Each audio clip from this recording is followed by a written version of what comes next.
This program features live coverage of an African safari and may include animal kills and carcasses.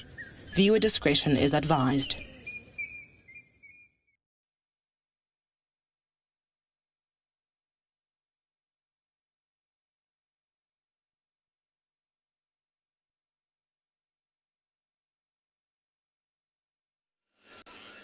Good morning, or good afternoon, or good evening, depending on where you are in the world. We are in Djuma Private Game Reserve, just admiring the dramatic skies. It's very cloudy, but you can see the blue sky is breaking through, and that's what we want. We want blue skies for today. So welcome everyone. It's that time of day for your live safari through the African bush.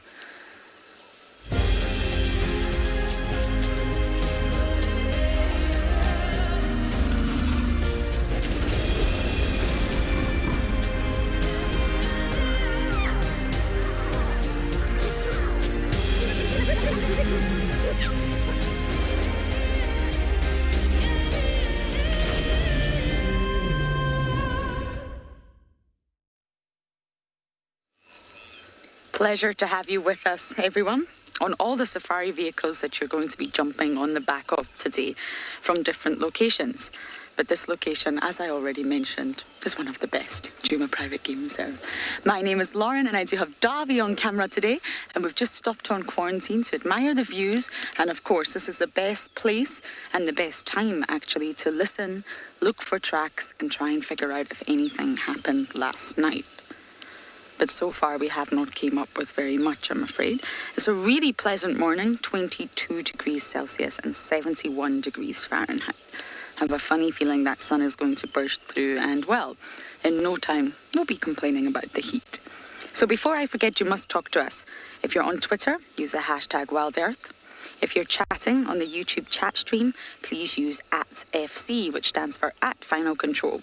Or if you're under the age of 18, please do email us. That means we can see your questions, and they're normally the best. Let's face it. The email address is kidsquestions@wildearth.tv. And lastly, there's another option, and that is to head over to the WildEarth website, and you can go to the live safari page and submit your questions there. Lots of different options for you all. Doesn't have to be questions. Leave your comments too. If it gets a bit tedious out here, we do enjoy a good old joke now and then to make us laugh. But I think we have somewhere to be, Davy. Do you know where that is? Oh, yes. Oh, yes. I think everyone knows where that is. We're going straight for the hyena den. I'm hoping the adults will be there, but Tingana is on a kill, just not too far from the dam cam. He's got that impala hoisted, so I do wonder if many of the adults will be waiting underneath the duke. But anyway, I'm going to bumble on there, and now we're going to send you across to Andrew to say good morning.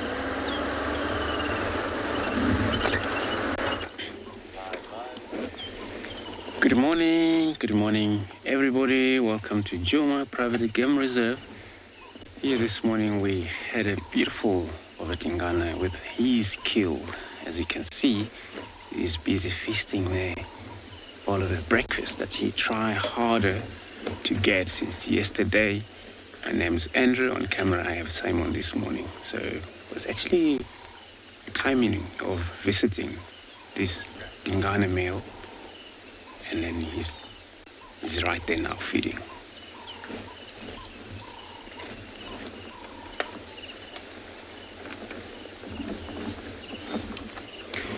So it's a good timing that he's up there feeding.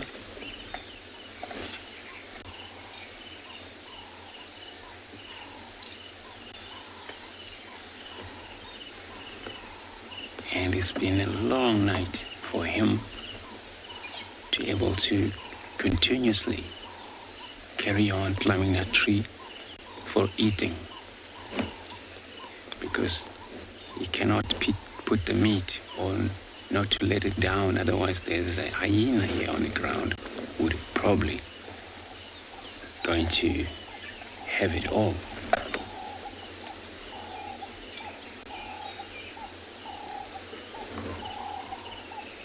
The hyena is actually really aiming for it, and the time is going to drop, or is any chance.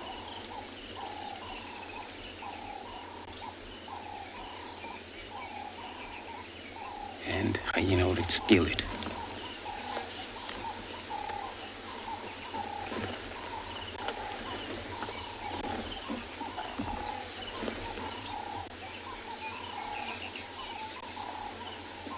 Ooh, be careful.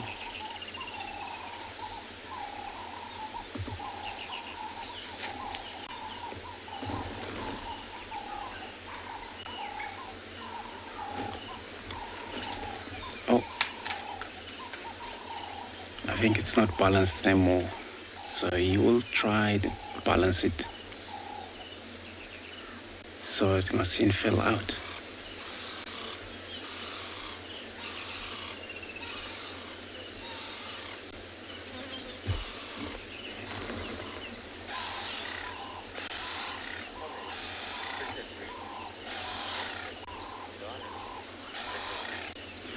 Critter freak.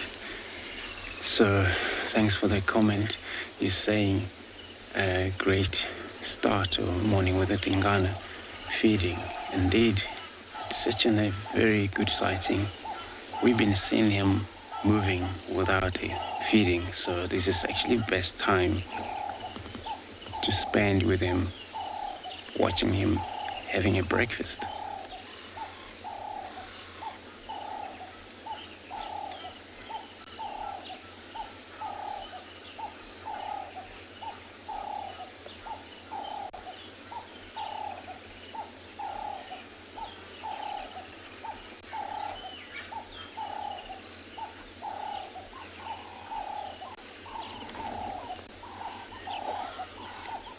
And the hyena still now is up, because then it was a little bit of a falling off bones.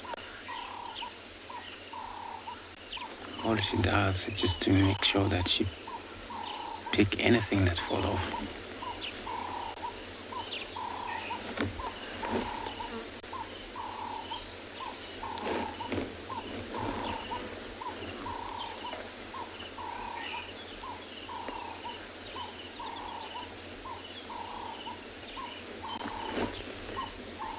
So this, feeding of a leopard,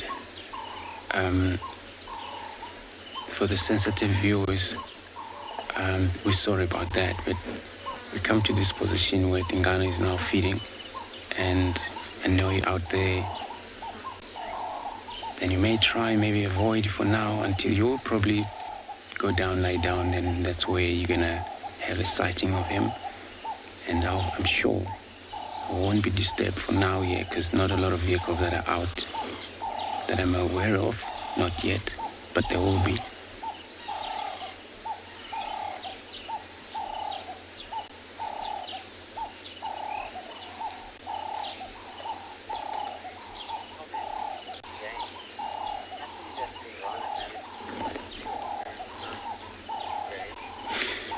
James, so you're saying you're happy that Tingana managed to keep the kill over the night. And I always say it, because I was not too sure what is going to happen when they say the meat was on the ground yesterday. And all I worried about maybe the hyena will be visiting here, which they did. So it was actually a good call that he made there, putting that kill up in trees. Now we still have a feast. And there's still plenty of meat that's still there. So it's going to probably keep him going for maybe today, the whole day.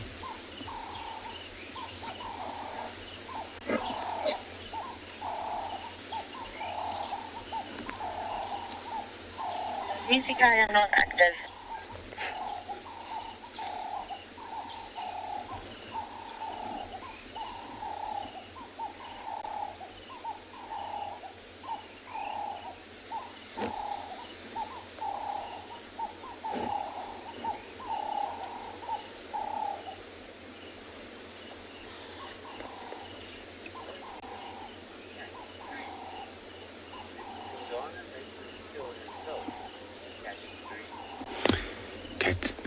So you're asking if Tingana made his kill by himself? Yes, he did.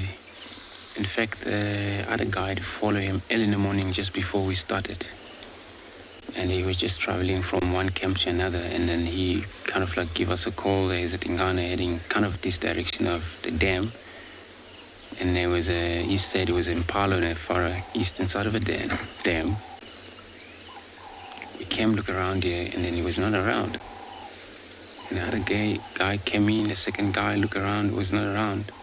The third guy that came in here, and that's the one that discovered the kill that he was found, and then he sort of like ran away from him.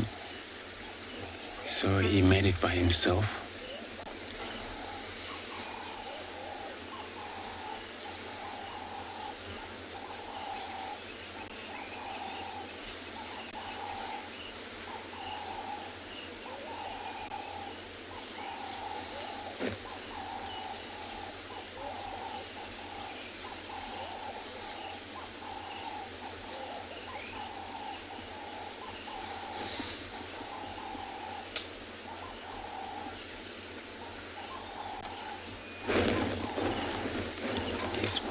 Actually struggling to keep it balanced, but you mustn't lose it because it's a female. Impala doesn't have a horn to hook in this little fog of a tree, and it may drop if it's a chance, which we don't want that to happen.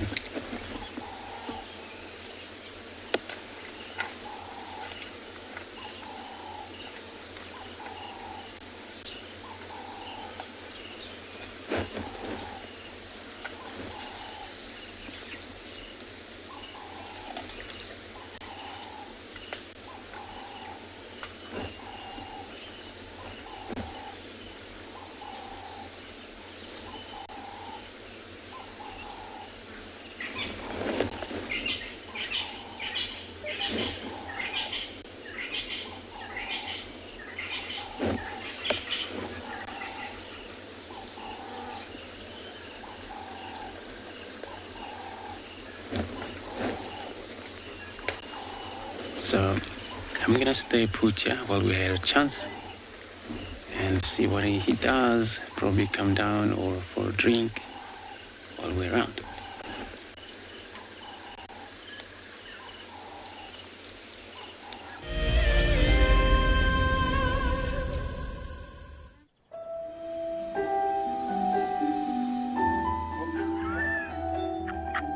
Has it just pretended to be dead? Oh, that was amazing.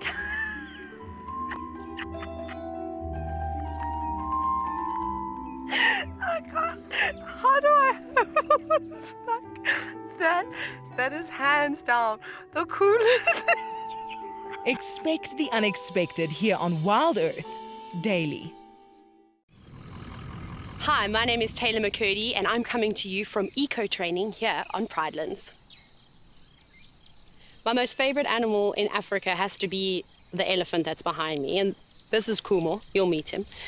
But elephants just in general, they're really sociable, they're always doing something, and I love to see the interactions between the members of the herd. Catch up with the guides daily here on WildEarth. For the month of January 2021, we are offering a chance to win a unique WildEarth expedition to the magnificent Tswalu Kalahari. From the ancient Kortai's Koranenberg Mountains to the southern Kalahari's red sand dunes, Tswalu offers what travelers crave most: space and time. The winner will explore this landscape in a vehicle, on foot, or on horseback, with a chance to go behind the scenes with WildEarth and of course meet the meerkats. The prize includes a 3-night stay for you and a friend at the luxury Motse Lodge, including flights from either Johannesburg or Cape Town. Open to all WildEarth explorers who have signed up before the end of January 2021. Terms and conditions apply.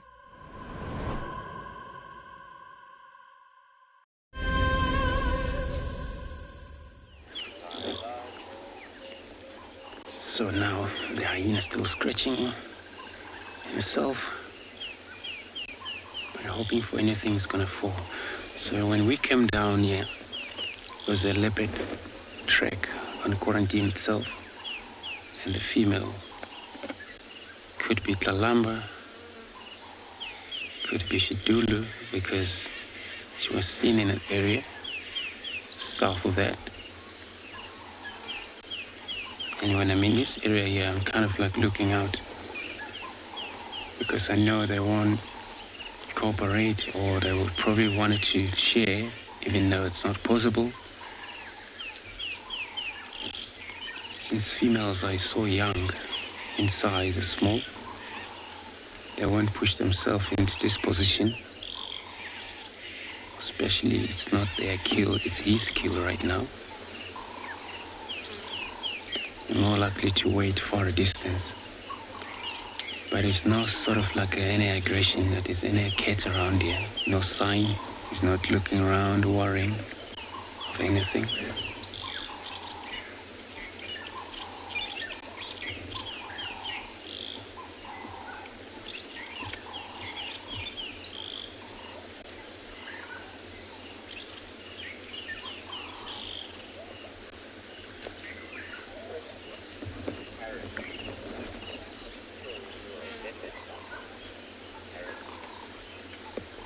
Karen, say, you're asking which part of an animal that leopard won't feast on.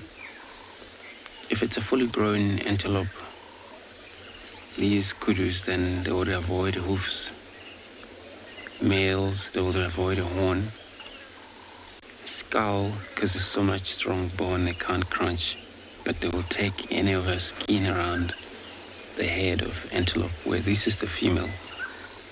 All you will see finally, the bottom jaw will be chowed off, and the nostrils will be eaten, faces and that, eyes will be taken off. Possible that crunch all of his, hoof, if there is possible there. But yeah, anything will be eaten, an impala, female impala, except for male, where the horns are there, then you won't eat on a horn. And also the contents, which it's got to be emptied first before you bring it up in trees that kill.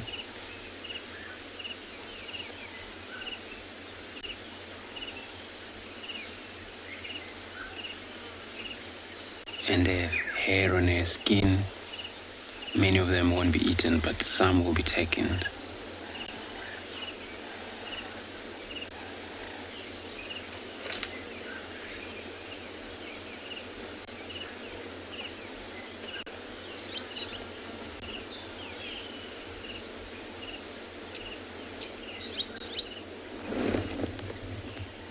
Sure, it looks like it's hanging so much.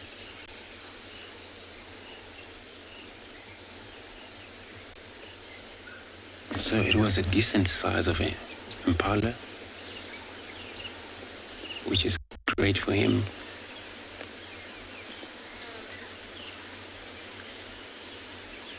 To spend some days around here, Gary Dam.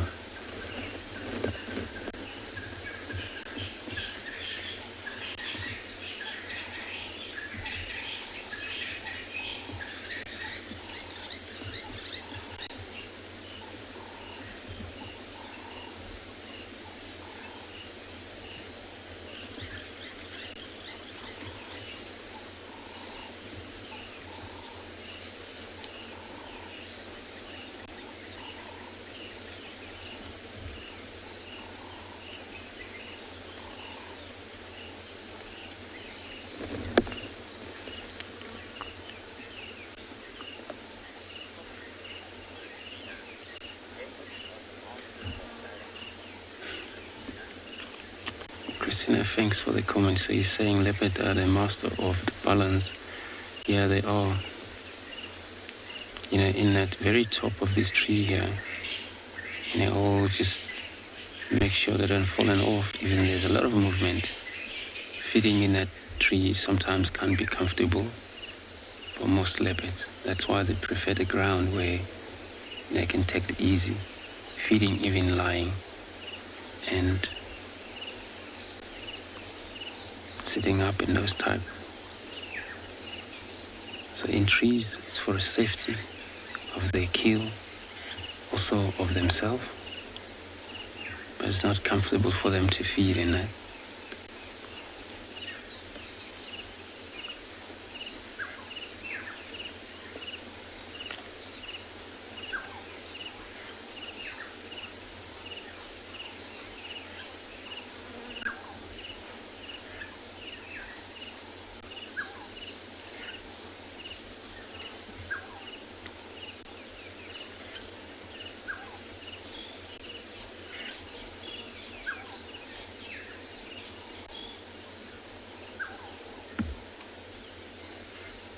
He's gonna come down while we're here.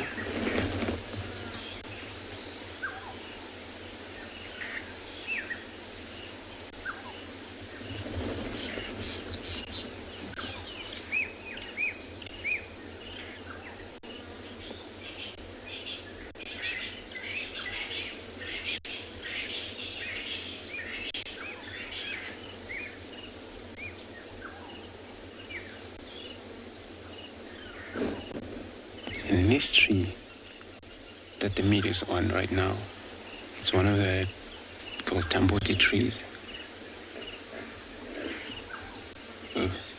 You just heard a hip on the background because the dam is right there, Curry Dam. Probably one of the hippo in there.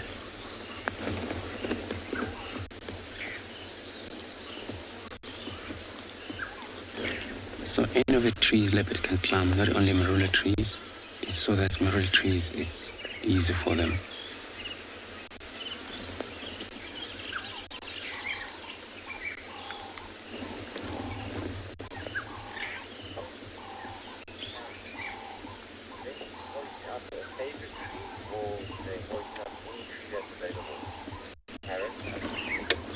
So Karen, you're asking if leopard prefer any of this tree around here or specific?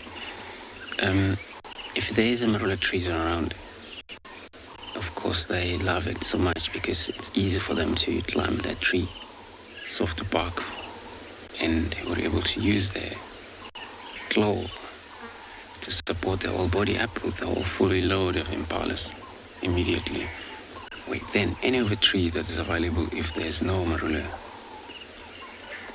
leopard can use, and they're very good climb. Seeing them climb these thorny trees. So any of the trees out here, they can climb, but their favorite is the Marula tree.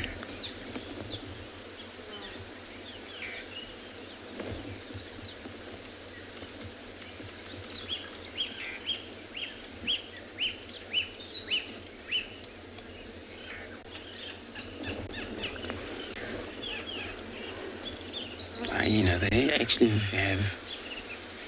they are so passionate. Hyena, they wait for something to happen. And this hyena, you find it's been in this position since last night maybe, or before. Still around. Wait and wait. Just like vultures.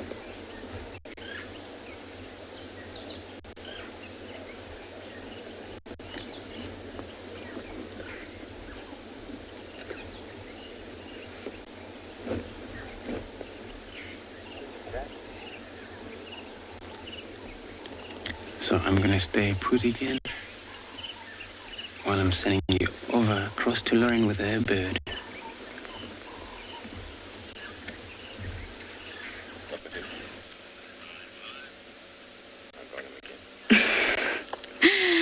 We are trying very hard to show you something.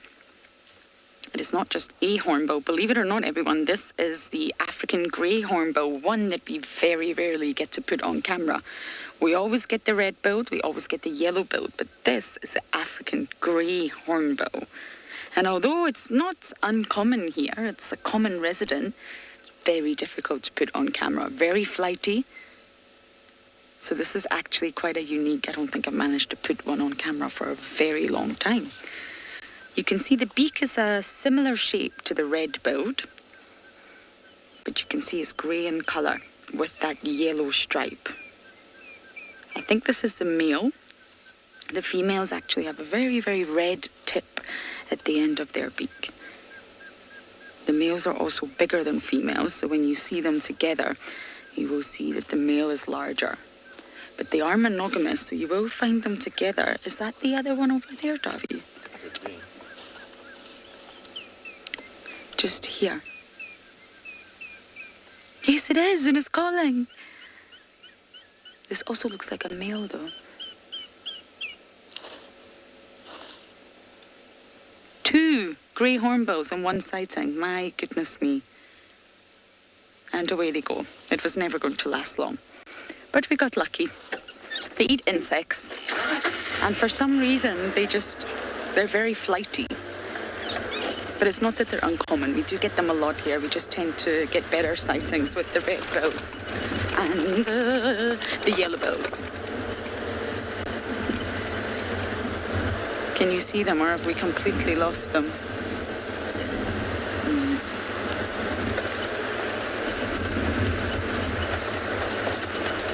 Voila! Right at the top of the tree.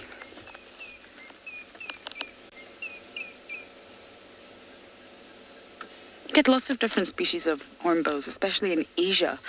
If you Google hornbills in Asia, you'll see some very elaborate, multicolored species that you find there.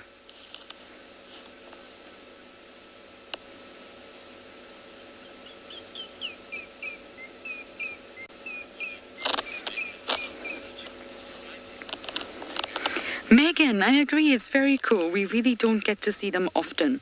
From a distance, it does look like the red-billed, but obviously it's not.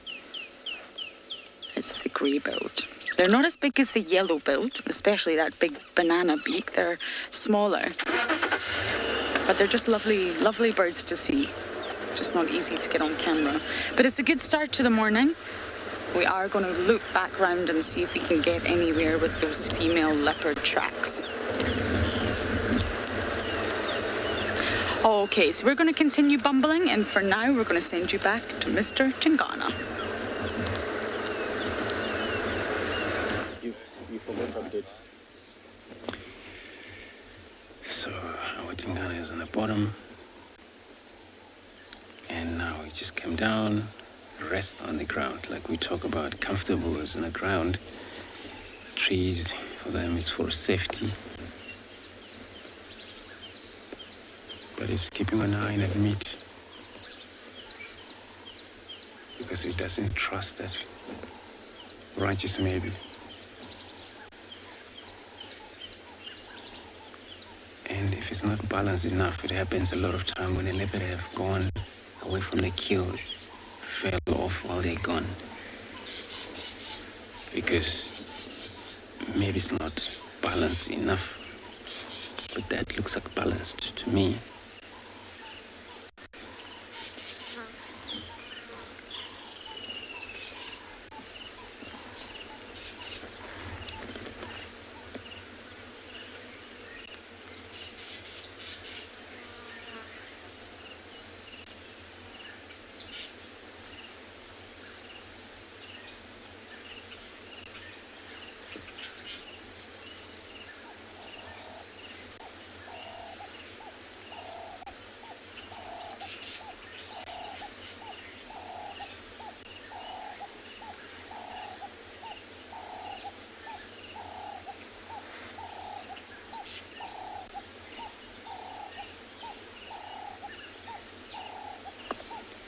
That's all about cleaning himself, so stay clean, because he was actually eating.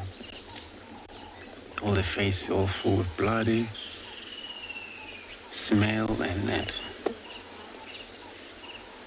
So he will lick himself the paws and wipe the faces.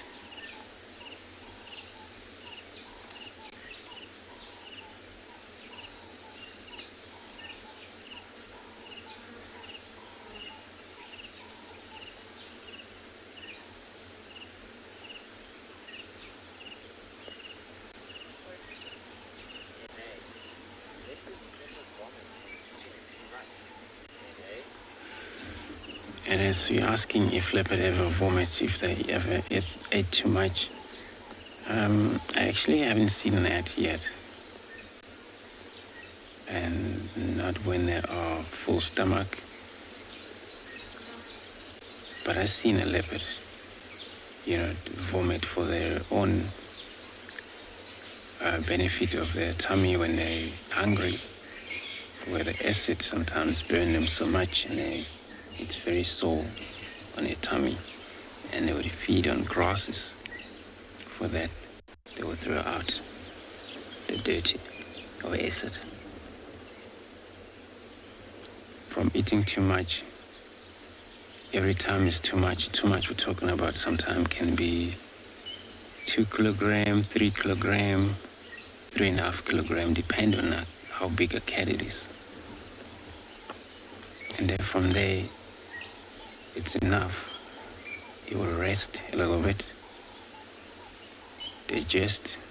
In the next few hours, 4 hours sometimes, you will return to eat. So it's always amount of the food they need at the time they eat. Of course, if there is something they don't like, or probably something they need to throw out, it's not a problem, they can.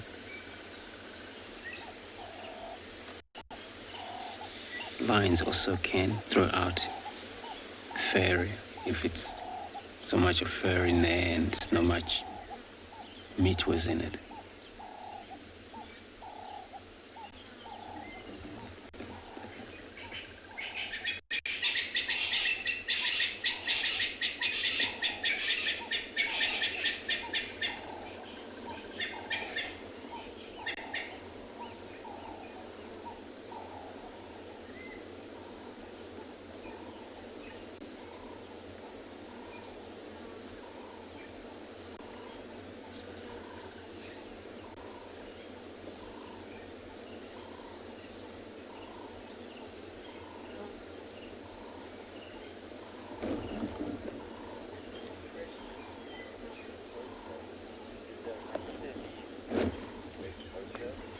So West Coast, we're asking if the hyena leave. No, he just moves slightly and then lay down on the far side. So he's still around here. All you've seen here, it's all of the flies that take places. Because the meat now is getting smell a little bit. And this kill what happened, actually happened yesterday morning, I think. The whole entire day yesterday was here, and then today, even though there's still a little bit of meat that is gone, but the flies are already involved.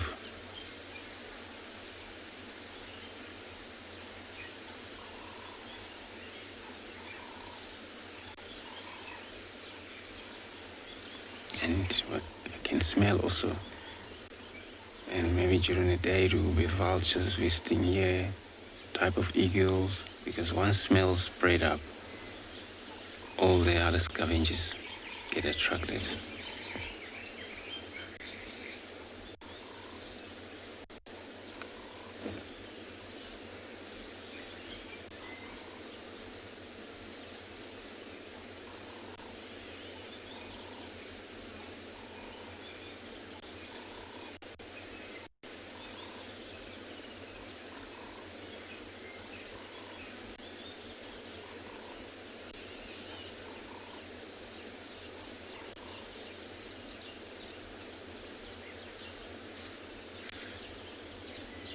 All cats paint when they're full stomach.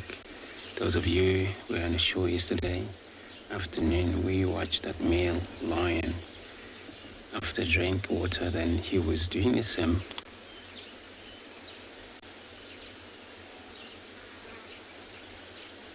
But painting like that is because the tummy is so full and control the lungs. Or lung has to control amount of air and he has to breathe faster. Because now the lungs are all pretty much in one place.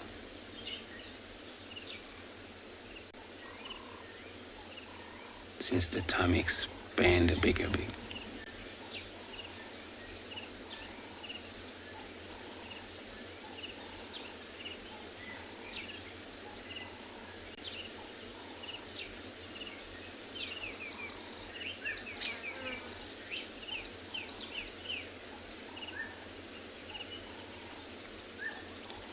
and he's doing great that he still hunt, and then he's still a lot of energy with his cat, Tingana. And normally for leopards, between kills and the next one is anything from 4 days, sometimes depend on our success on hunting. Some 7 days before next kill, some 3 days before next kill.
So maybe he's gonna go down to drink water, or he's gonna lie down there flat. So I'm gonna stay put here. While we got this chance, I'm gonna be sending you across to Lauren.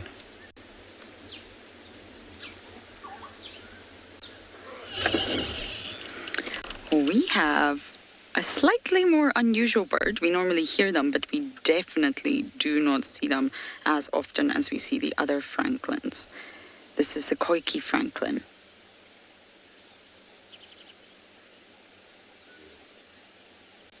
Slightly unsure, moving very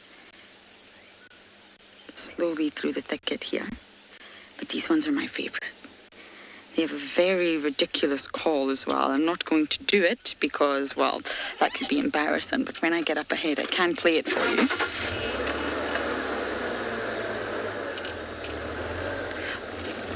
We normally see the crested francolin far more often than we see this one. It's disappeared into the grass.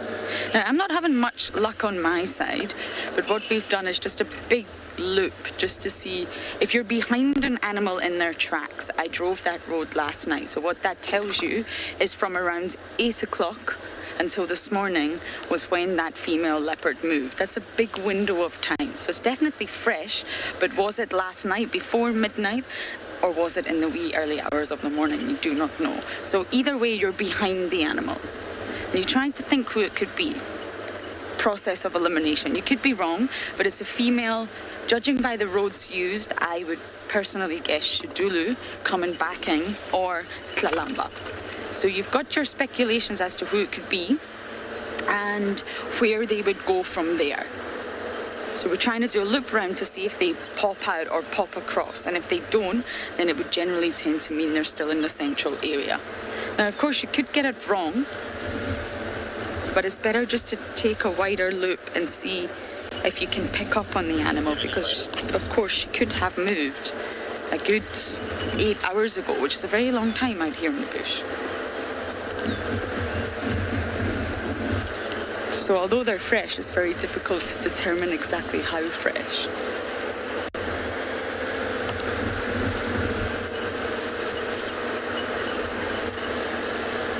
But I don't see anything other than the good old hyena. And I'm desperate to know what hyena is with Tingana.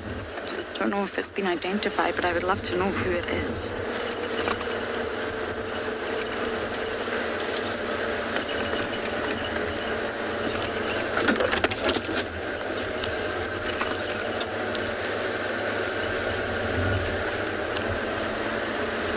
So we'll go back to quarantine. It's quite a productive area. Both Shudulu and Tlalamba like it there. And we'll see if we can spot anything.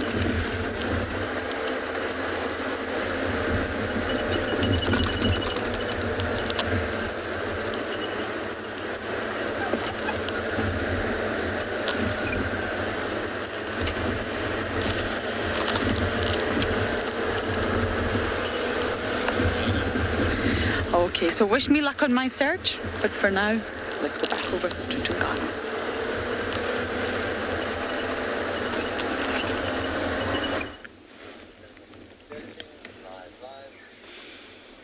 Good luck, Lorraine. Now there's no change. Tingana is still on the ground, and the hyena is still far distances. Very tall grasses here.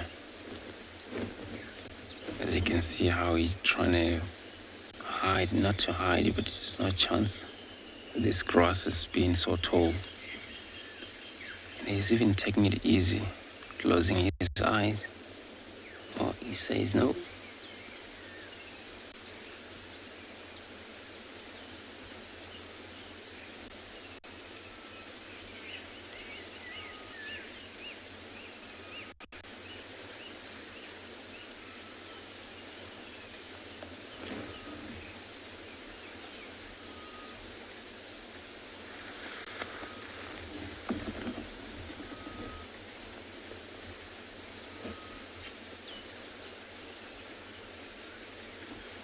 So leopards that do scavenge from one another, same species.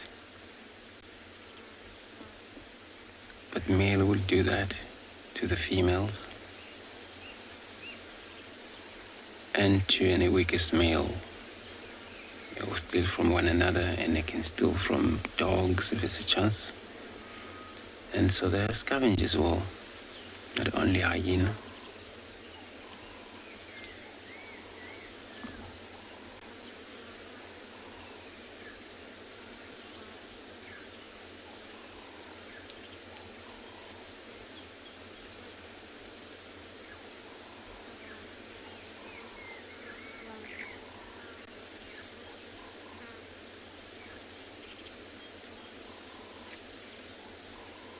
Now the difference between a cheetah and a leopard is that, cheetah, they wouldn't prefer a river like this where we are. And they're more hunt in the open, kill in the open, eat right in the open. And they wouldn't spend more days than they kill the cheetah.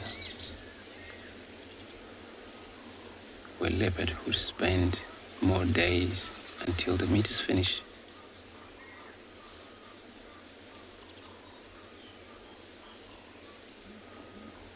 In a hunt in this river, thicket, covered area.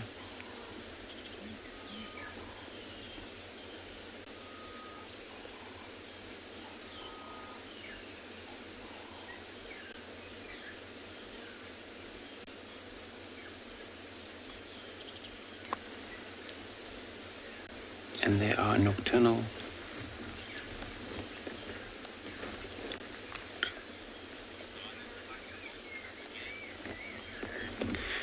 So Karen, so you say if it happened at kill fall and then you were able to have it back and trying to get it back to the tree again, in that case, you will immediately, while the hyena is here, then he's also concerned that you can see here, he's always checking if it's still stable, control up there so it doesn't fall. But with the hyena, once the hyena is involved, sure, okay. No, that it was for a bird that he was trying to hissing for. In fact, it was a stork that flew close by to the dam, but he's maybe thinking of vultures trying to scavenge there.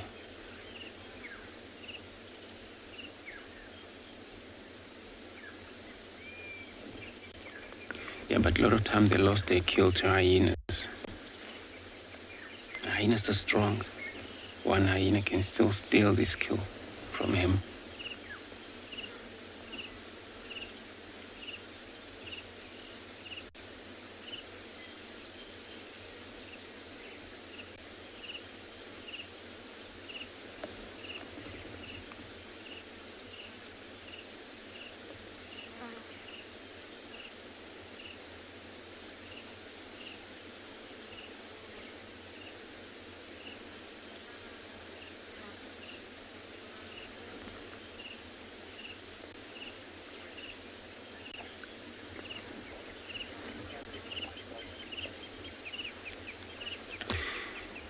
Would you be asking if a vulture can ever scavenge from the host and prey? Yes, if there's no presence of owner of the meat there around. They will even eat from trees. They won't bring it down, they will feed from that tree. But leopard's also one of the cleverest cats. The way it is now, it's very well hidden in there. For a vulture to get there, it has to first land in one of the trees and take easy branches to get there. And tawny eagle as well, they can feed from trees. Those battle eagle, they can feed from the tree also. So there is a double trouble now where on the ground there's hyena, presence of hyena. On top it's a less trouble because these vultures and all eagles are scared of cats when the cats are there. And there was no chance for them to take that kill or feed in it.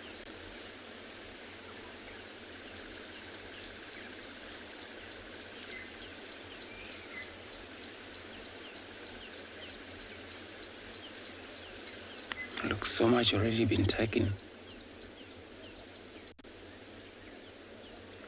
Feeding methods is that they pluck the fur off. Get into the flesh, skin, bones. So easy to be taken. They have a conical teeth which allows them to chop like a knife, but very strong.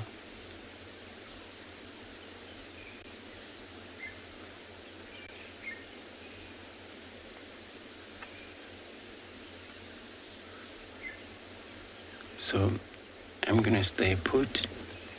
Looks like he's gonna go up there again, but let's see.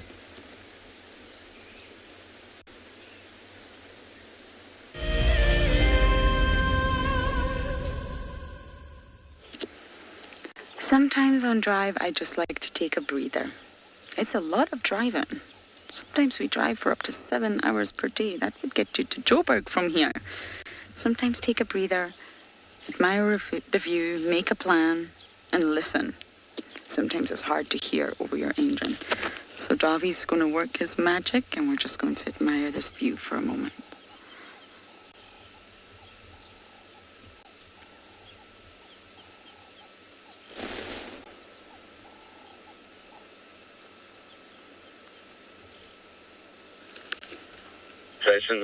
Any updates? Okay, that wasn't as peaceful as I thought. Good morning, Nigel. Let's try that again.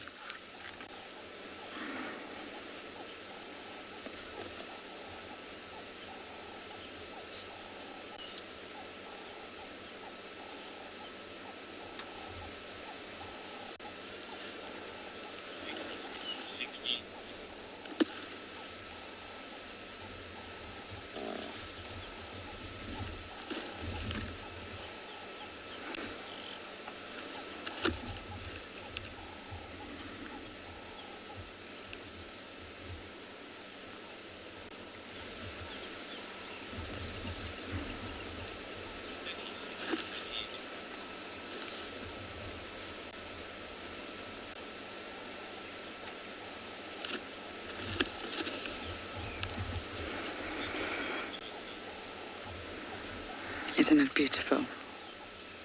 I'm glad it's still cooler. That means the predators could still be moving.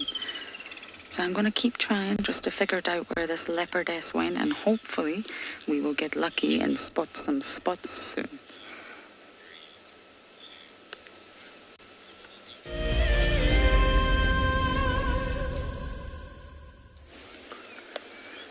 Good morning, everyone, and welcome to andBeyond Phinda Private Game Reserve. We've come out this morning to the western parts of Phinda, to the open grasslands, which you can see in the background of this Marabou stork. Just to have a look around here this morning. for a little bit of a change of scenery for us. And yeah, we've come to check out a little waterhole, and we found this Marabou stork. My name is Grant, and behind the camera this morning is Owen.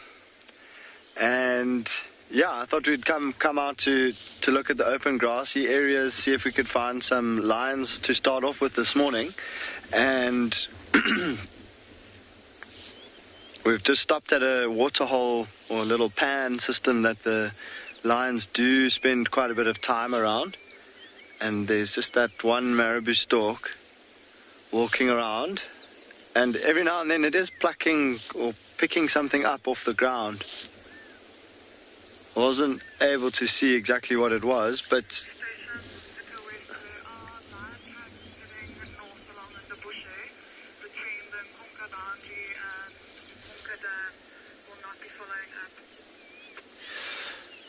I was just listening to that update on the radio about some lion tracks, the lions that I wanted to come and look for this morning.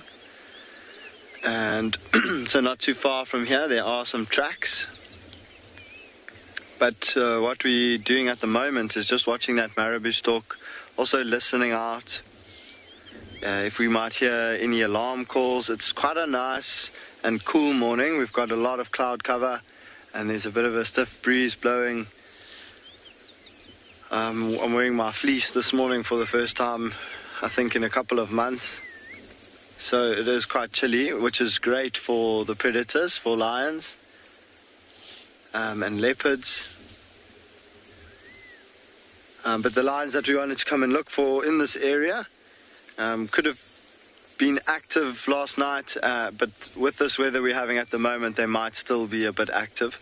That's what we're hoping. So if they're moving around and some of the antelopes like impalas or maybe some wildebeest or zebra are able to spot them, we might hear those alarm calls, and it can help us to find the lions. But this area has got some really pretty rolling hills. What we're going to do is we're going to just drive around and get to some vantage points, some slightly higher spots, and then we'll scan with our binoculars, looking for any movement. This is also a great area for rhinos, both black and white rhinos in this area. Oh, some Egyptian geese have just joined the Marabou stork.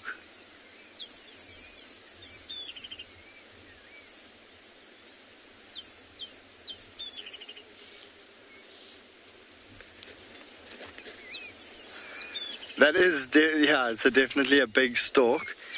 Standing upright, the Marabou stork's probably about 1.5, so 150 centimeters tall, and quite a tough, quite a vicious bird. And Owen was actually just telling us a story about the Marabou storks actually grabbing vultures and shaking them around until they regurgitate their meal, and then the Marabou stork eating the vulture's food. So yeah, if they can manhandle something like a vulture, which is also a pretty big bird, then that gives you a good idea of the size and the strength of that Marabou stork. See how he's looking quite intensely at the ground.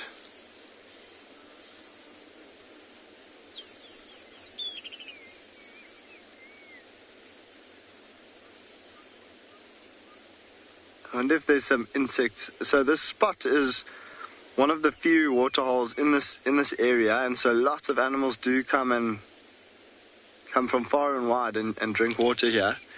And so there'll be a lot of dung around there, so it'll attract a lot of flies and dung beetles.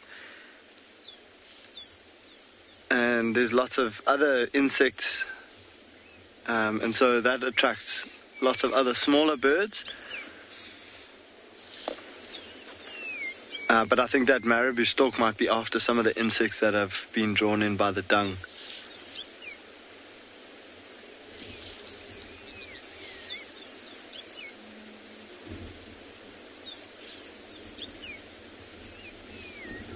Some beautiful bird calls around us as well this morning. one not so beautiful one. There's a European roller just like growling almost behind us.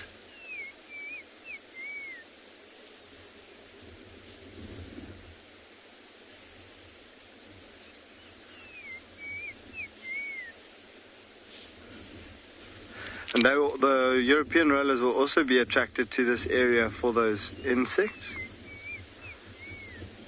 But we're going to carry on, head towards the area where those lion tracks were just called in. And I'm going to send you across to hyena and leopard.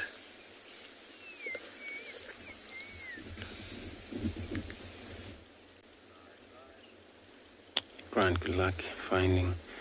So now the hyena, as you can hear, actually it's far, but not far away here. The sign where hyena just lay down flat. Pretend like it's not around.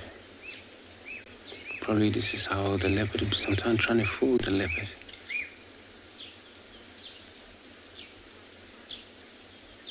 We're just taking it easy right there. But the minute it's up, it's going to move right direction of that kill.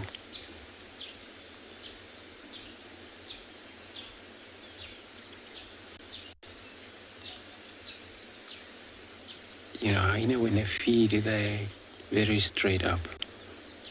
They feed different to leopard. And they're even slightly to dogs, wild dogs, where they feed and then they're very straight and they're so strong, chopping these meat and swallow it immediately. And they're full.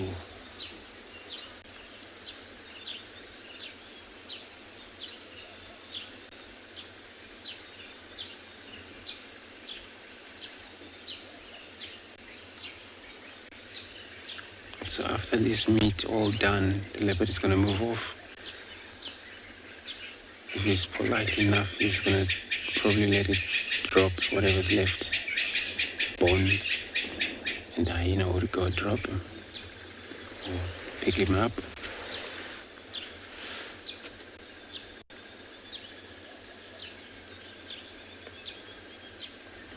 And they have a very strong tooth to crunch all these bones. The digestive system is so strong for a hyena.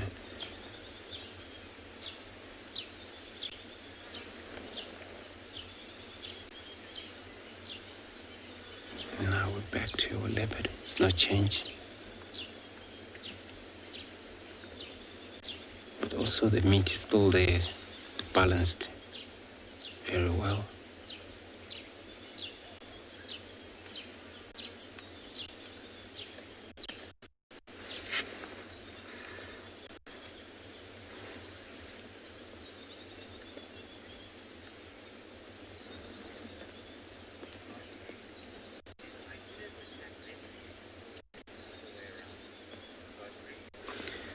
Godfrey, so you're asking if the hyena attack leopard or other way around. So what hyena, they can attack leopard right away. And they're always behind the small cats, leopards, and those cheetahs, sometimes behind the dogs, wild dogs. Sometimes they give their life to danger when they need for their own benefit. But it's all about stealing from the other cats. So they always win leopard, the hyena.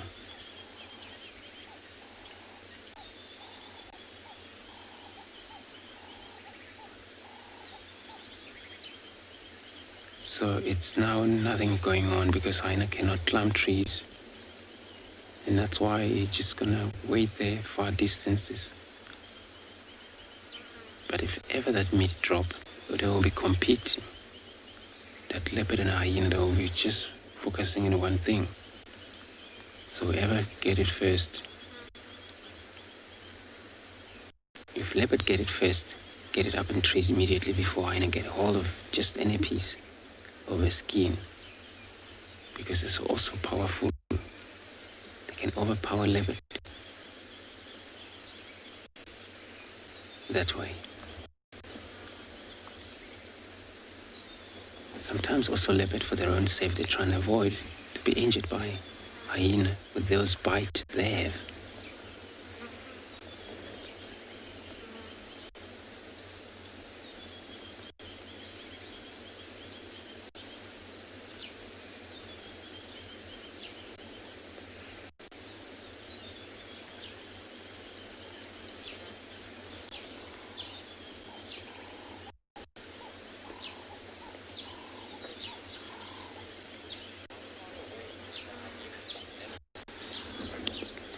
So Bruce is asking how far is the way between here. So I can put about 35 meter, 40 meter, 35 meters somewhere roughly. So it's not far away. We just pan from the leopard. Now we're right at the hyena, so we're between them. So that hyena walk around behind the car and find himself a little bit of a perch there. And they lay down.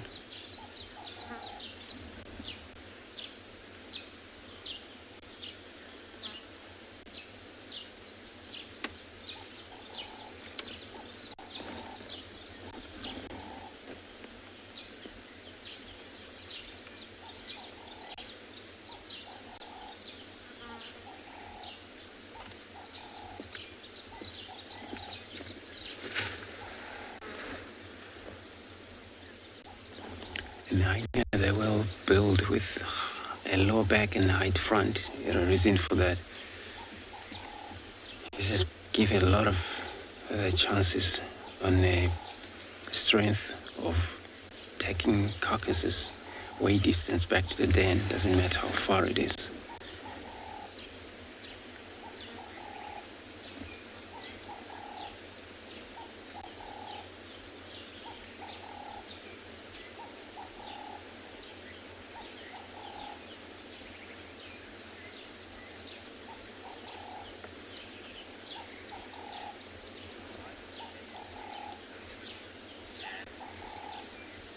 And so you want to know why do the leopard breathing so heavily?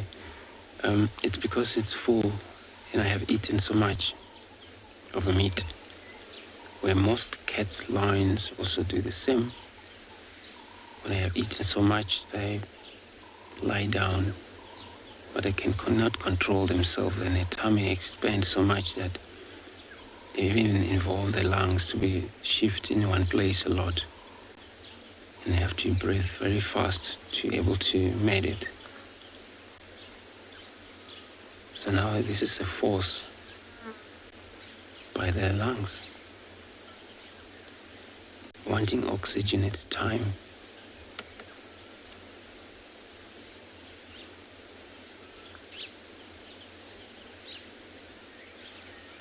But it's also one of the digestion system taking place when they do that.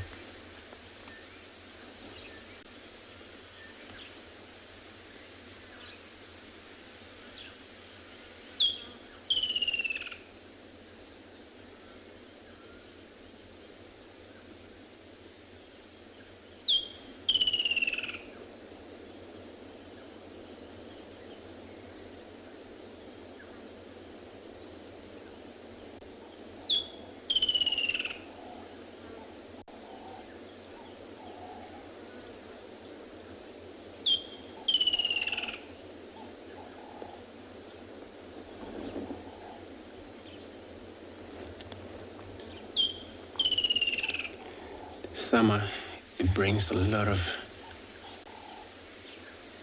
benefit for cats, leopards, lions, because they also move during the day and they will move through this cover, tall grasses, so they don't come visible when they're trying to hunt during the day. We also, a lot of lamb, impala lamb, a lot of baby wildebeest that just spawn, a lot of babies this time of animal.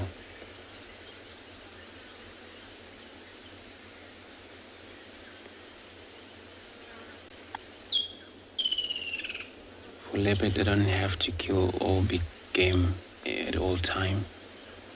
Survive from the small things, from lizard, from mongoose, squirrel hares, and these squirrels as well, birds.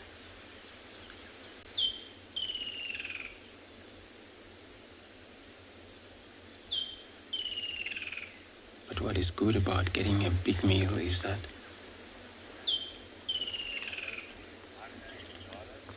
they will spend a lot of time in the kill, not to move too much around. I'm gonna stay put here. I'm gonna be sending you across to Ngala, to Marula, to say hello to everyone.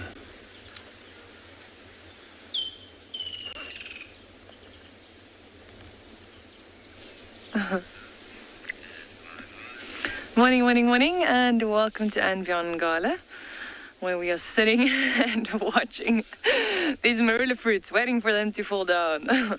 I can't wait. No, it's gonna be, it's gonna take a little while. We've actually had numerous birds this morning, lots of eagles, lots of rollers, which we wanted to show you guys, but it's quite difficult with the birds. Most of the times when you frame them up, they just fly off. So my name is Marna, and with me behind the camera is BK. So this morning we're planning on looking for lions. We've had a few tracks heading back into the riverbed, and but no luck yet. So we're going to loop back around, maybe visit one of the larger water holes, and see what we can find. Yeah, like I said, I really can't wait for these fruits. They are delicious. It's like a sweet, sour taste. And as you can see, they're already quite big. Once they start dropping down, they turn yellow, and then you can eat them. You don't eat the skin, you pop out the seed inside, and it's like a see-through flesh. Not a lot of flesh in there. It's almost like the texture of a lychee. And then the pip also has, or the nut, there are 3 little nuts inside the stone.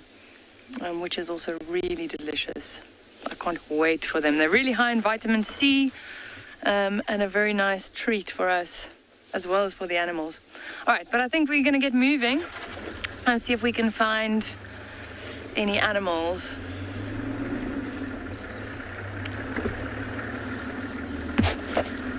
Heard on the radio that they found some elephants in the east.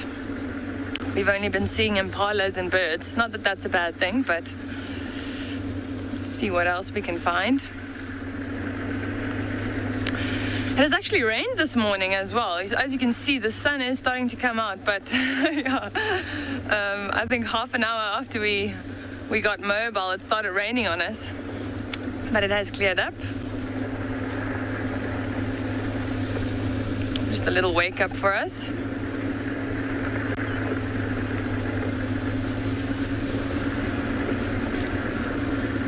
But this cloud cover is definitely welcome, especially if you're looking for cats. We're also happy to be back. I'm happy to be back. BK's been here the whole time.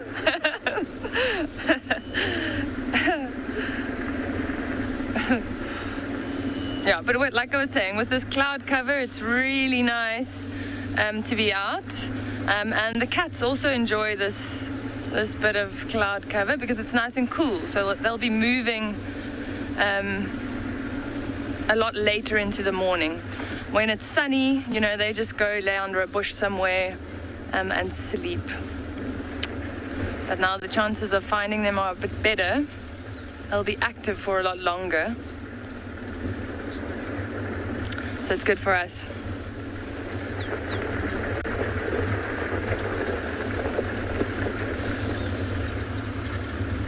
As far as we know, the Pride of Lions the Birmingham Pride have crossed out of the property. So we haven't seen them in the last 2 days or so. Few members. There was one of the lionesses with 2 cubs in the riverbed. And I think 2 or 3 other lionesses in a different area, as well as that denning lioness. But the rest of them have been seeing, or we've been seeing, people have been seeing on the neighboring property. Ooh, what's that? Something in the tree up ahead here. Let's see if he sits.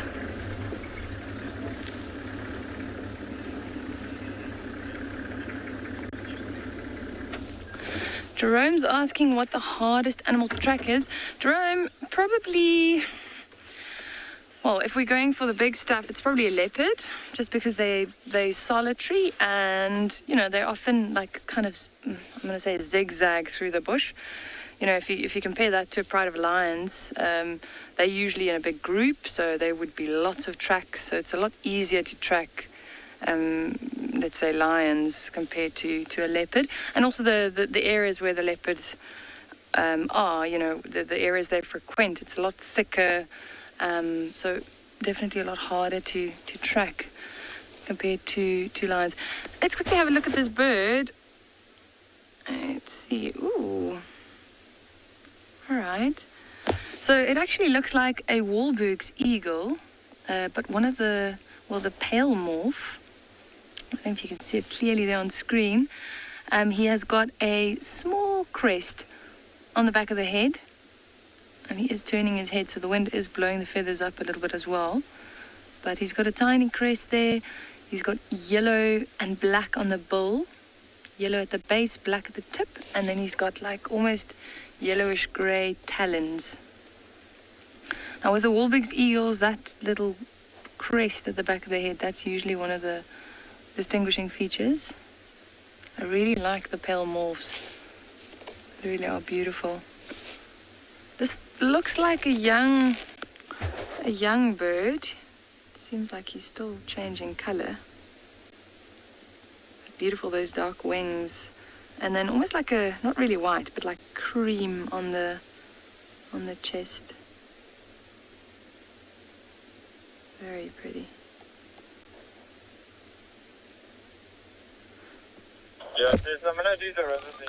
And can you believe it? He's sitting, BK. Finally. That is lovely. So we've been seeing a lot of Wahlberg's eagles, but as well as lesser spotted eagles. Now, a lot of the times, you know, there are different morphs of the Wahlberg's eagle. Like I said, this is one of the pale morphs. But then also you get the completely brown Wahlberg's, which looks very much like the lesser spotted. So we have to look really closely to see which one it is. With the lesser spotted, they don't have the crest that the Wahlberg's is. You can actually see the crest quite nicely now. They don't have the crest. And then also they have what we call stovepipe leggings. So the leggings aren't as baggy, the feathers on the legs. Whereas these Wahlberg's, you can see there are quite a few feathers on the legs and it's quite baggy. So that's also a sign of a true eagle when it has feathers on the legs. The feathers go all the way down to the talons. Right, I think we're going to leave him to it and we'll see what else we can find.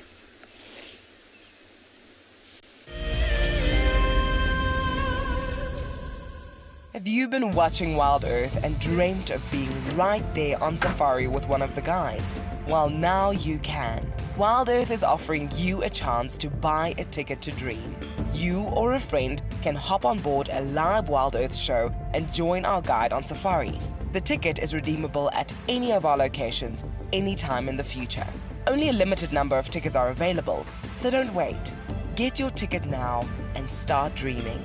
Terms and conditions apply.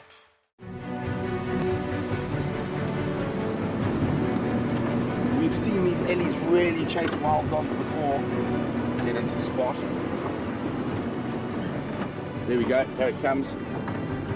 Look at that, isn't that amazing?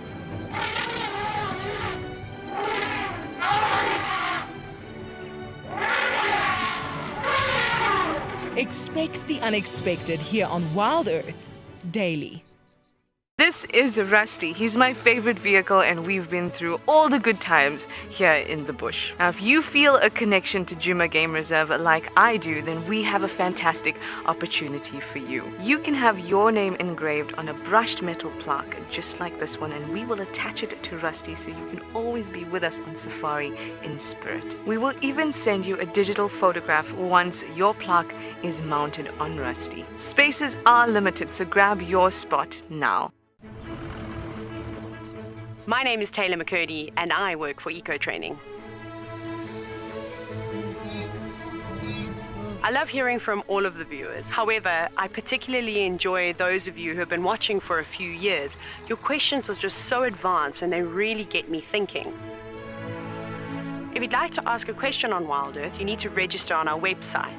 Once you've done that, head to the live safari page and submit your questions below the live feed.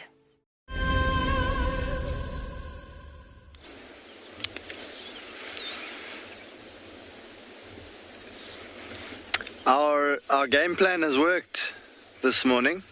We have managed to get a little bit of a vantage point, and looking across the valley, we've found a lioness. She's asleep at the moment though, but we thought we'd stop where we spotted her just to show you what we actually saw before we go a little bit closer. And I know it's probably quite difficult to see, but I hope you can make out the lioness there. Her head is down now, but that light brown patch that you can see on your screen is a lioness. And she's just resting. Her head was up and she was looking in our direction when we first saw her. I just looked across the hill, or across the valley up onto that ridge, and saw like a much lighter color, and had a quick look with the binoculars, and it was a lion. So it seems she's been hunting in this area. We haven't actually quite got into the tracks that another ranger called in earlier. But we were heading in that direction, got a little vantage point and scanned across to find her lying there. Now I'm not too sure which lioness it is, but we are in the area that the Ngala Pride spends a lot of time, or spends most of their time.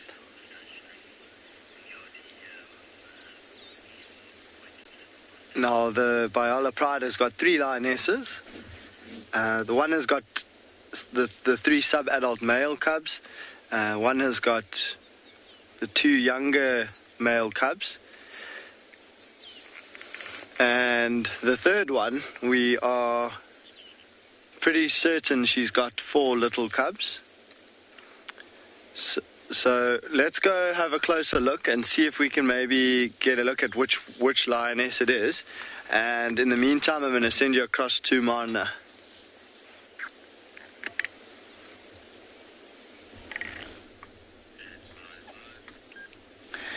So from one Marula tree to another, this one unfortunately had quite a bad fate, I guess. There are quite a few elephants behind this Marula tree, and as you can see, it's been broken there. So there are the elephants, just feeding away. So what probably happened here is these elephants have pushed over this tree. Now, Vika, if we go back to that break, I just want to point this out, maybe to the top part. So if you look closely in there, you'll notice that there are lots of little holes, and those were wood-boring beetles that got into this tree and made the inside quite brittle, and it would have been quite easy for these elephants to push over this tree, I'm sure. Initially, the reason those beetles got in there was probably because an elephant stripped the bark, exposing the inside of the tree, and that makes it quite easy for these beetles to get in.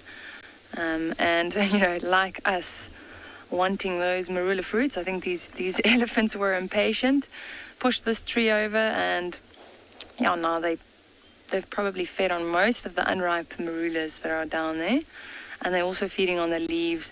And we've been hearing them chew on the branches as well. Okay, let me just go slightly further forward. Keep going so we can get a better shot. And there we go, that's better. Good. Of course she moves now that we move. Alright. So this is a female that we've got here. Bika, if you can just get a shot between her legs there. I don't know if you can see that, but you can see that the mammaries are swollen. So this female does have a calf next to her, but that's one of the ways how you can quickly tell if it's a male or a female by looking at the elephants. They're one of the few mammals out here that actually have the mammaries between the front legs. So you can see that this is clearly a female. She is destroying that tree. It's already destroyed, I guess. Just trying to get some of the leaves and branches off there.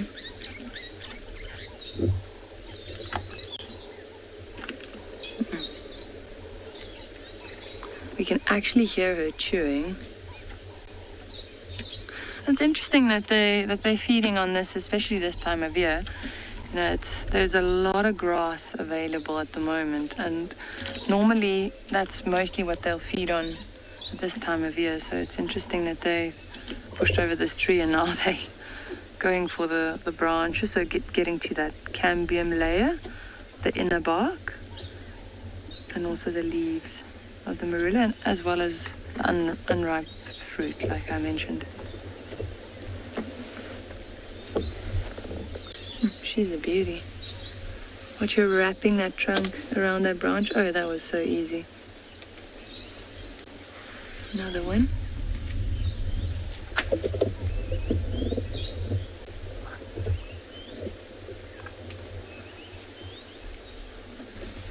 Such a handy tool, that trunk. Jeepers.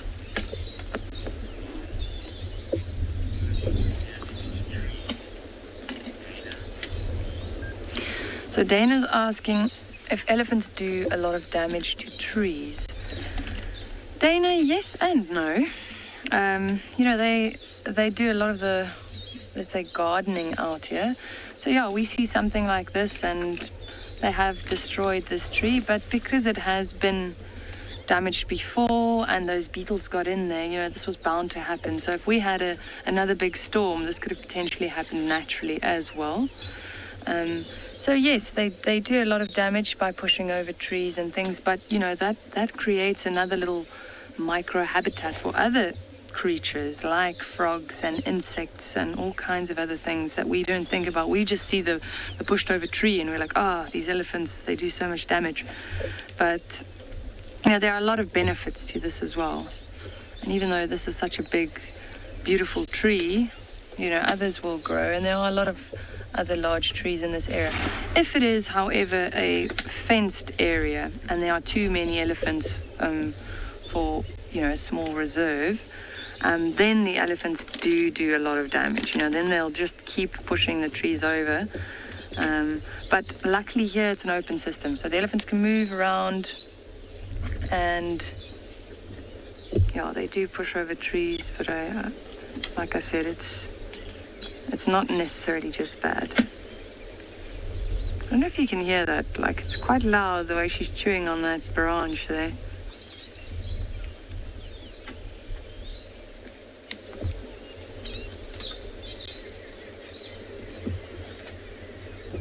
It's hard to believe that she's getting any nutritional value from that. What you'll see her doing is she puts that branch in her mouth, and then you'll see it twisting around, and then she either just drops the rest of it or she takes it out again with the trunk. Like I mentioned earlier, she's after the inner bark, or what we call the cambium layer. So that's where most of the nutrients is. So she doesn't really just want the rest of the fiber. So they'll discard that after they've stripped the bark off.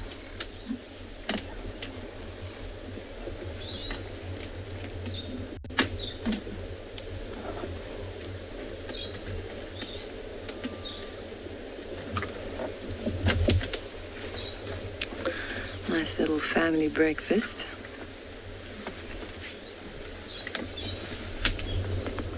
That's one of the youngsters there.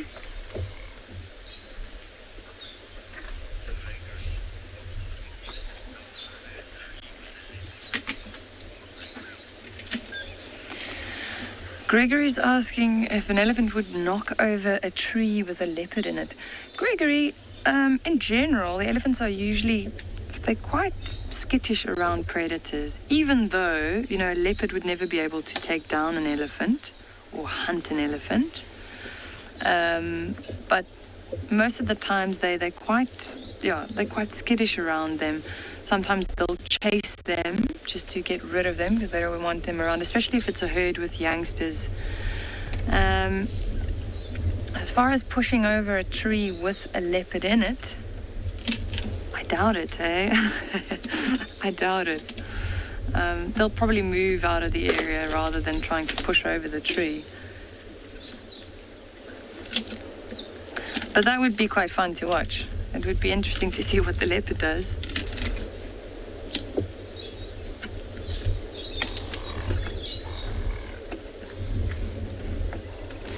And if an elephant does attempt that, I don't know if the leopard would try and escape. The tree would be the leopard's safe space. So if an elephant started pushing the tree, I don't know if the leopard would come down. Probably just stay up there and hope for the best.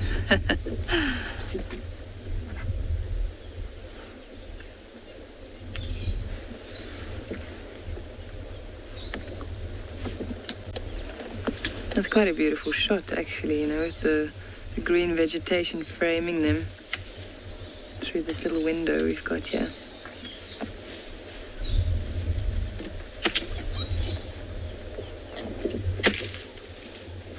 Breaking branches.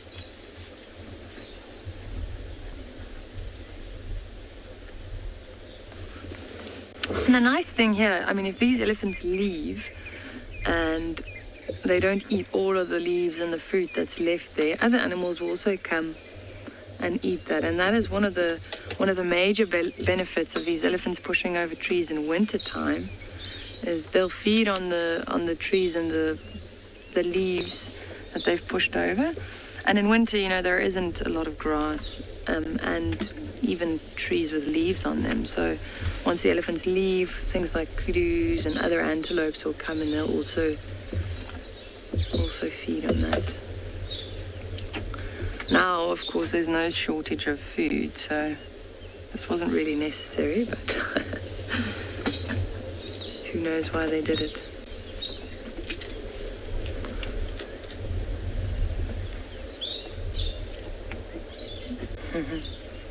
Little one also enjoying the branch there.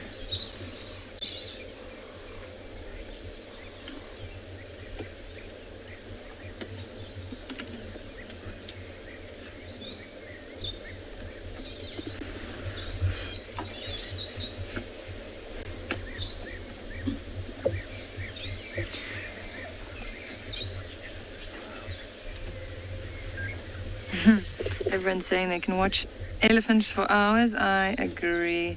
Really is one of my favorites out here, especially a large elephant bull, one that's not in must. I think they've seen so many things out here, especially because they live so long. They've seen it all. So they're generally not too fazed with us being around them. And even this little family, they don't seem too bothered. It's always lovely finding them and watching them. Such a nice cool morning as well. What you normally find when you see elephants in the heat of the day, or even in the mornings when the sun's already shining, you'll find that they'll be flapping their ears or constantly flapping their ears. Whereas now, there's very little flapping, because it's so nice and cool.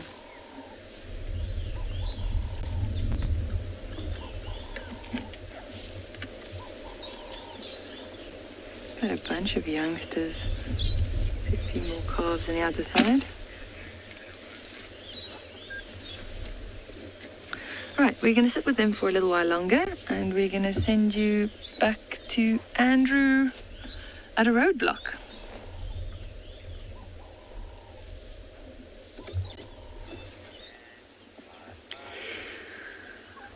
Good luck, Mara, and we have left that sighting of a leopard.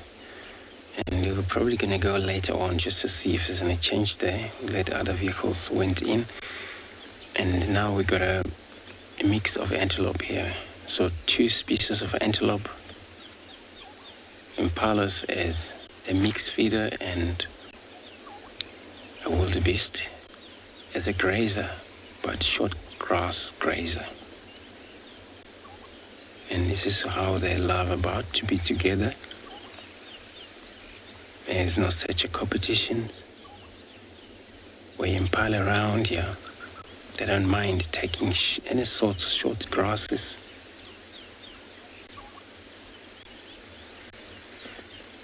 And they don't mind going for the last in terms of grazing where other species has been to.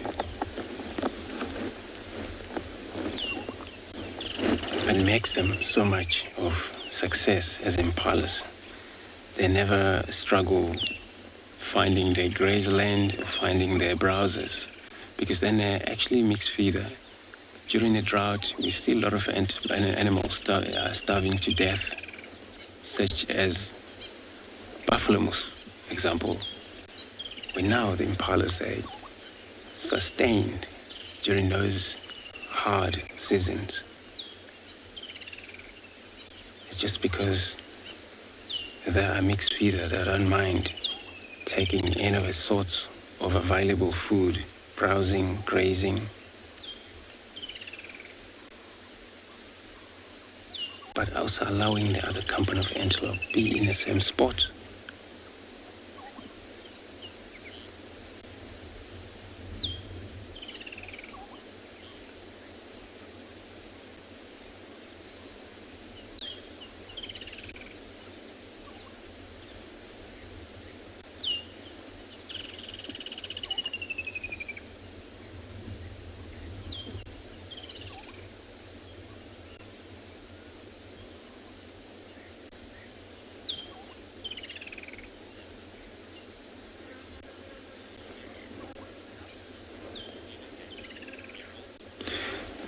So you want to know how do impala communicate? So they have a sound.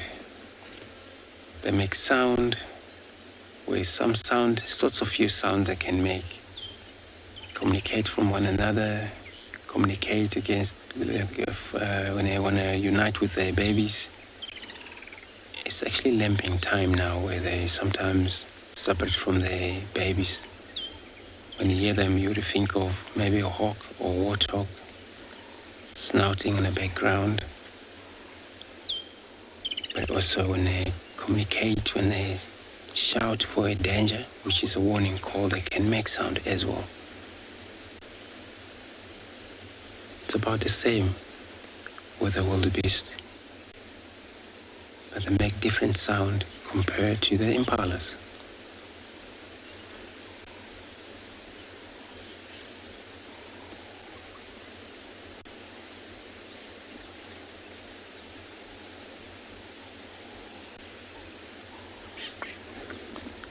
And we're looking at the blue wildebeest, blue brindle gnu.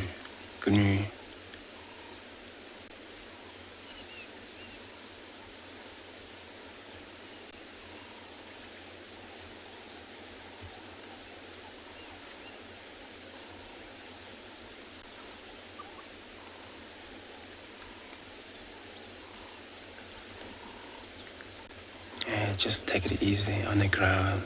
Right on the road, lying down. Looks like we're going to have a road block here. So this is where we pick up the female leopard track. And seen impala gathering around here. Looks like maybe is everything okay. But can't be not okay, maybe. But we'll find out because we're going to check the western end of the clearing over here to see if there's anybody visiting them.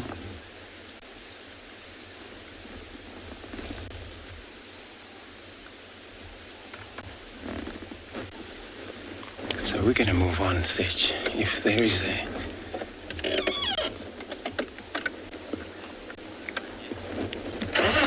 see if there's a Kalama or whoever is around. I'm gonna be sending you across to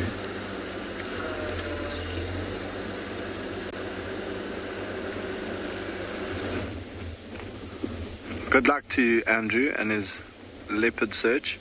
So we've come around to get a closer look at this lioness,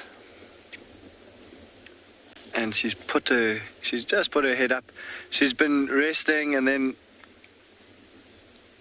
scanning around, so when she puts her head down, she has like a short little rest, closes her eyes, maybe a little nap, and then she pops her head up again, and she has a good, very thorough scan of this surrounding area. And you'll see we are on the edge of a hill with a pretty clear view of the valley down below. And down in the valley there's some thicker wooded areas where there could be things like Nyalas moving around, some of the other smaller antelopes, but then in the open grassy areas there's things like wildebeest and zebra, and I think that's what she's busy scanning for at the moment.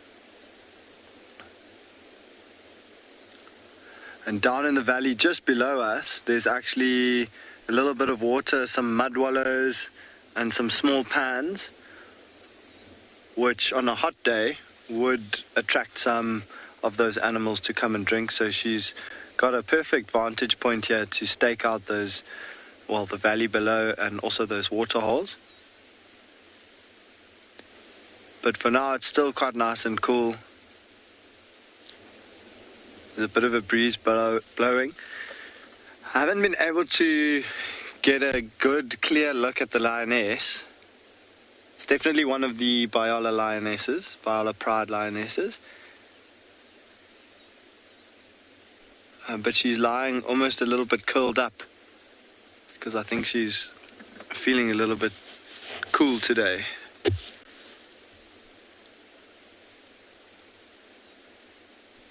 But based on the area that we are in, I think it might be for those of you that were watching, it was about 3 or 4 days ago, with Devon, followed a lioness into a valley, the lioness that was showing signs that she had cubs. Some of you might have seen that rhino. It was just above the lioness, but I've just lost sight of it.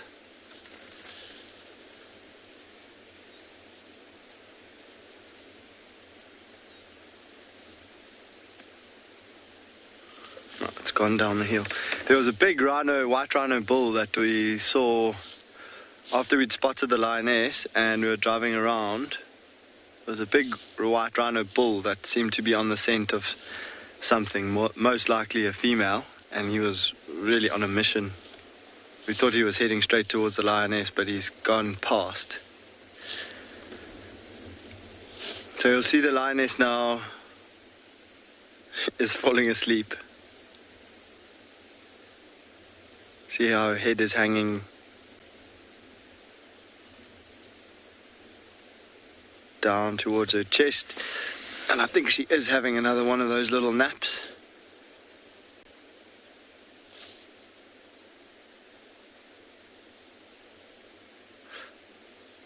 So from where we actually spotted this lioness to where we are now, we did find some tracks of a lioness, and I'm sure it is her tracks. And it's only the one set of tracks.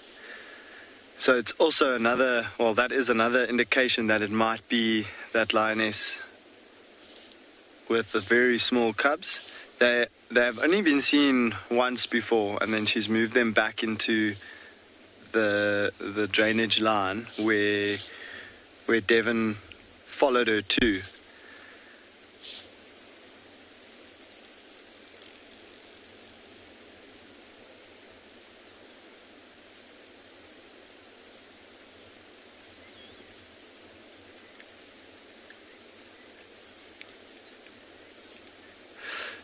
GK, thanks for the question.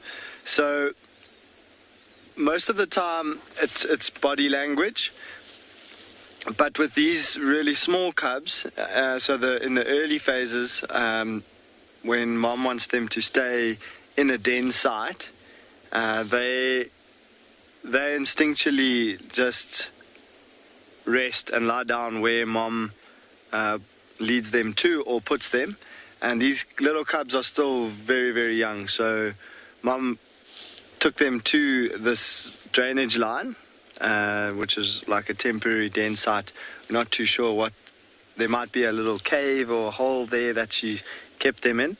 But she would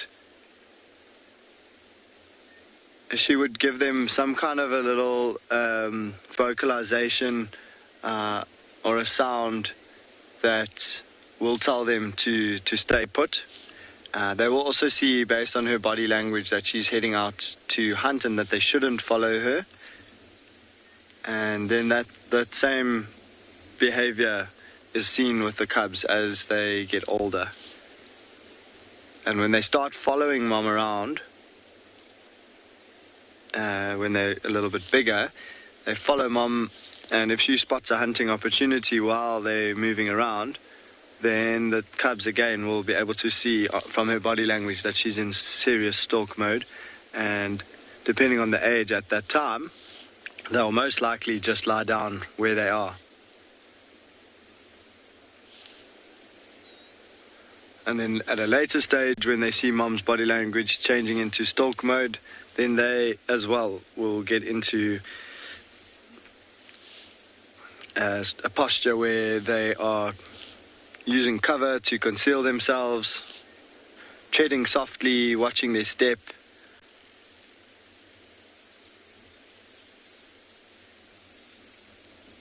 But yeah, her cubs at the moment, she will put them into the den, and either she'll leave when they are sleeping, or she will actually give them a physical indication that they must stay where they are. Oh, she might move soon. You see how she's starting to yawn, licking her lips. Maybe a couple more yawns and she will move.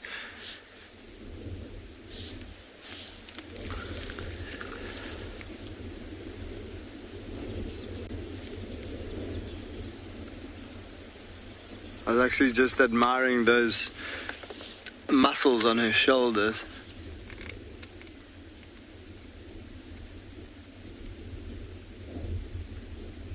And the thick, powerful neck. And this is quite a young lioness still. If you see her head in comparison to the rest of her body, her head is actually quite small. And with lions and lionesses, their heads grow with age, so their body sort of goes ahead, and then they have to grow into their body. And with the killing that they do when they've caught some prey, they have to give that suffocating bite. But also through feeding and crunching bones and cutting through meat, they build muscles on their jaw and on their head, and so their head does grow with age. And so a 7 or 8 year old lioness will have a much bigger head than a 3 or 4 year old lioness. This lioness is around about 4 years old now.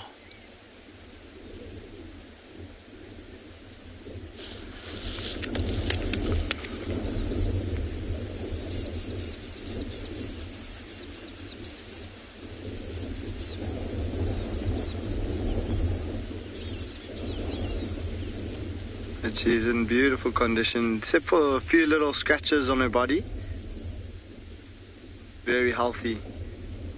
And judging by her stomach, doesn't look like she's eaten last night, or recently for that matter. That makes me think that she's been hunting last night, and she would still be looking for any kind of hunting opportunity at the moment.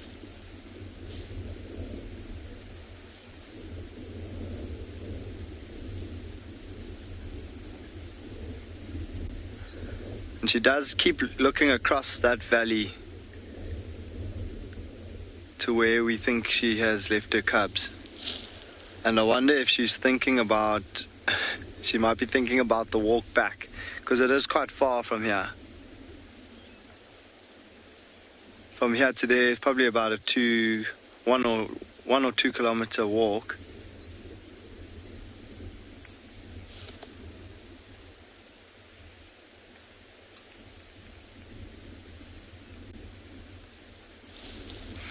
Either that or she's just thinking about and hoping that some animal is going to come try to drink some water there.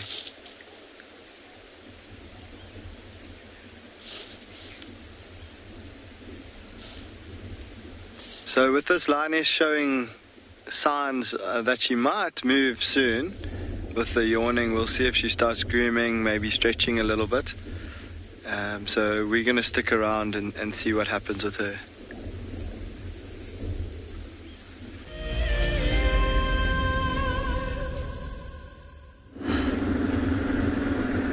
Welcome back to Ngala. We've left those elephants. They started moving further into the thicket. And we're on our way to the Waterhole. So we'll see what's happening around there.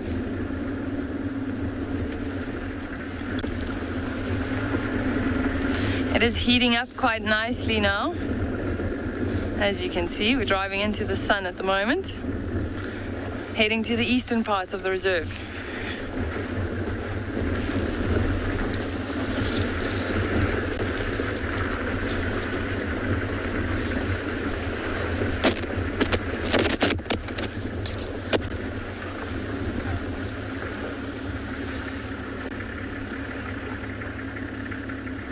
It's always good checking these small little tributaries for leopards. You can see there are lots of big trees here.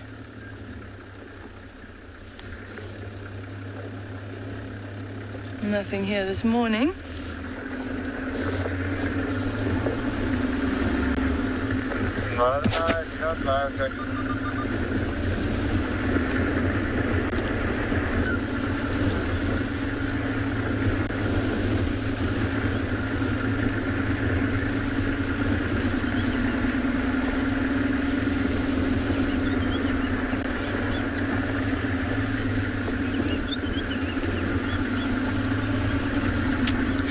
So, at the Waterhole, we're hoping to find some hippos. They'll probably be there. And I heard that there was some elephants also drinking at the Waterhole. So, fingers crossed that they're also still around there. Usually, there's quite a few water birds as well. So, let's see what the Waterhole has to offer.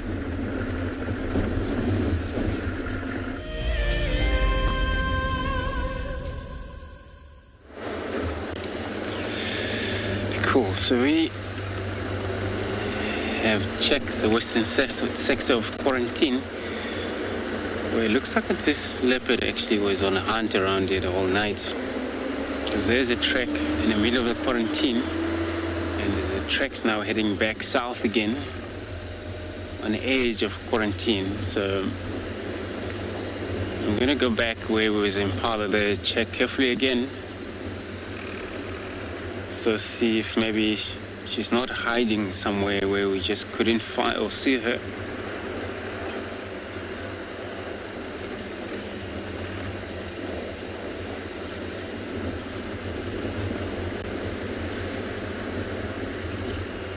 Because they're very sneaky. They would have just lie flat in these tall grasses.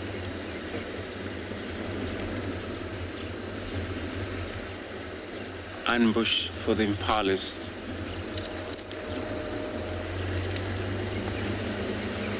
It's very open here, so it's not easy for leopards to approach very quickly to the prey species, because they'll get spotted.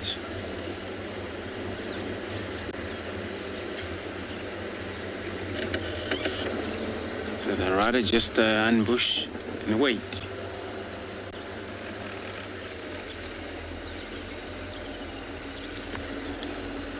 So Errol, asking how these weathers, rain, affect the animal. So most of the antelopes, prey species, the affected, that they disturbed or confused when it's pouring rain because they lost control, they lost hearing. And then that time, that's where now lion, leopards hunt successfully, because there's a chance they would move straight to the prey species, not even stalking in it, because it's already too windy.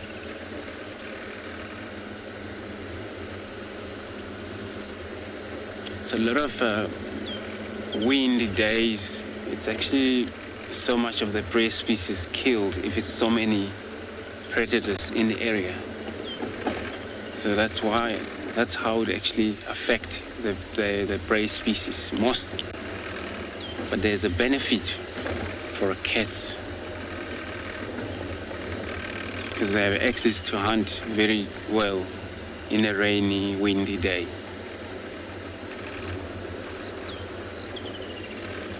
But also, if it's too cold, most animals, they don't want to come to the open because it's cold.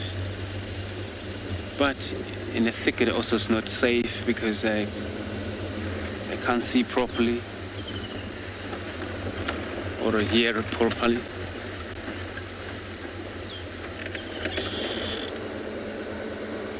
We got a few birds of a blacksmith lapwings here in front of us. Those are the type of birds that are usually found near the water. Sometimes far from the water. Now the water's far down there, Gary Dam, where they were supposed to be. But now it's for a change. They go to hunt for little beetles and things. Scrape around the ground for worms, crickets.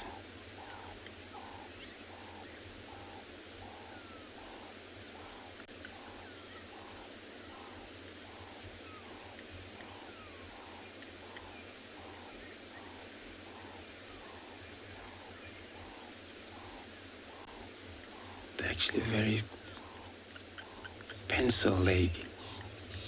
It allows them to walk to the shale of water, search for their special diet. Around the lake, that's where so many of the worms, because it's wet, and they're all earthworms around wet. And they'll hunt them, use their beak, stab them and get them out of the earth.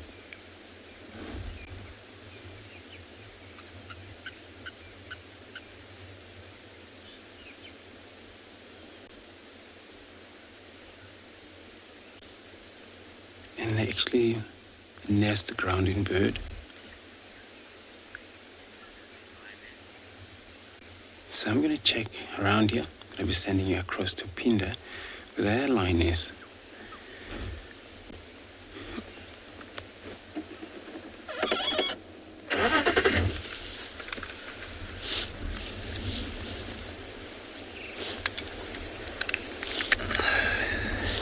So this lioness has decided to wake up a little bit more. After we saw her yawning when you were with us last, I thought she might get up and move, but she went straight back to sleep. And so we came around to get a look at the front of her. And now she definitely is showing signs that she might move. She's yawned again, stretched. See, the position that she's lying in now is a much more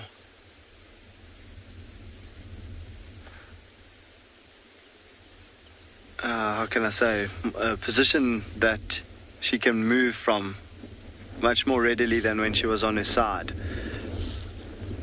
So you see how she's lying on her back paws, and she's got her front paws in front of her.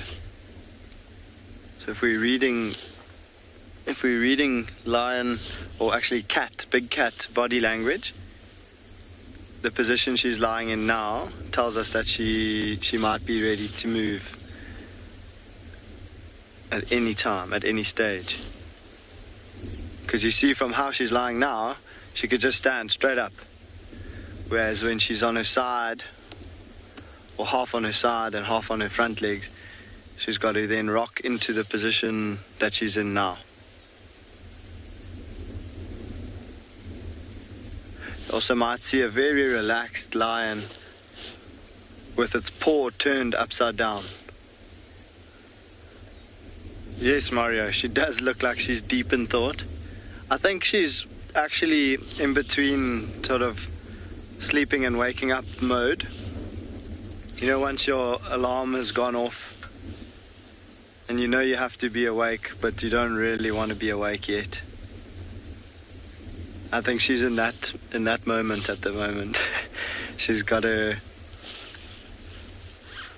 head up and her eyes open every now and then, but she definitely wants to rather be sleeping. But I get the feeling that she knows she needs to be somewhere.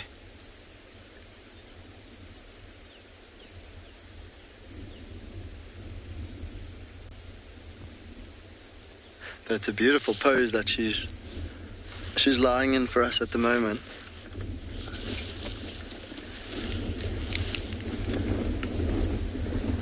So just looking at her condition and her facial features. And remember I said earlier that she's about 4 years old, this lioness.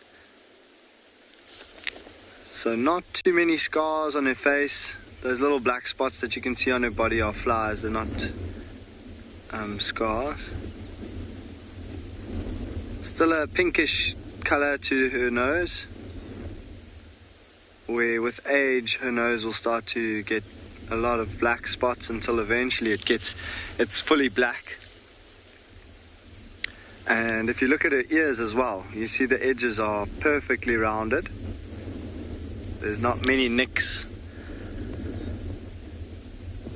or cuts or pieces missing from her ears.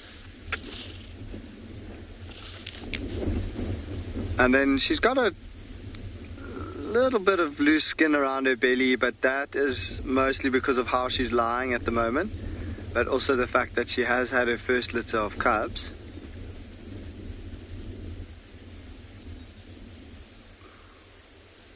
And I do think this is the lioness we were speculating about earlier, the one with the small cubs.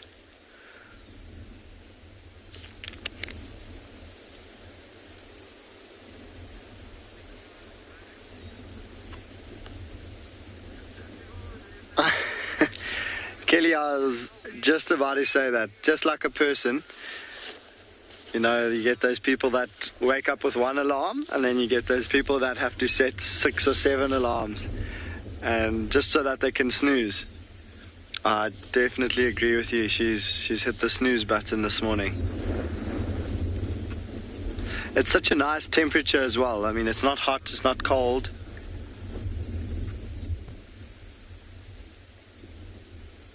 She doesn't have to, she's not panting. I think it's a perfect temperature for her at the moment as well. Wow, look at her face. Beautiful eyes. You get a nice look at that nose now, and you'll see there's some black spots starting to appear on her nose.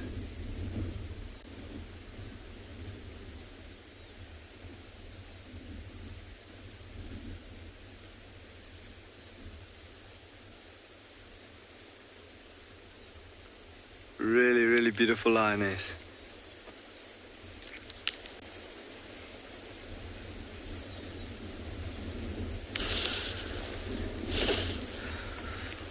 Sure, Starlight, that's a question that has stumped me. I thought about it for a few seconds to try and think if I know the reason why.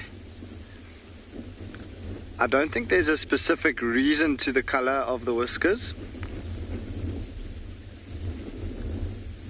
But the skin if you had to shave the skin on, or sorry, shave the fur off of her whiskers, you might notice that the skin around the mouth there and the nose, the rest of the nose, is a black color, and so the whiskers will grow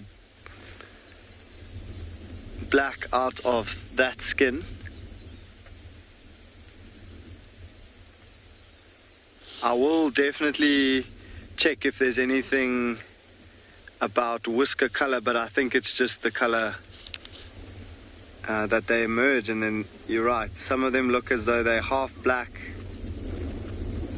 at the base, and then they turn into white, so half black, half white.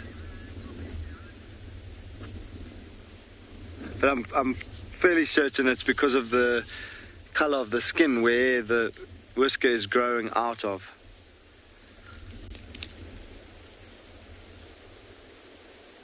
And then the white will be to blend in with the rest of her body. Because imagine if she had black whiskers, the clump of black whiskers over there on her face will stick out quite a lot.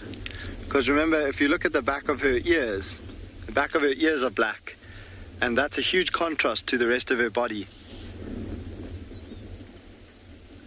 So if she had if all her whiskers were black, it would be a problem for her camouflage.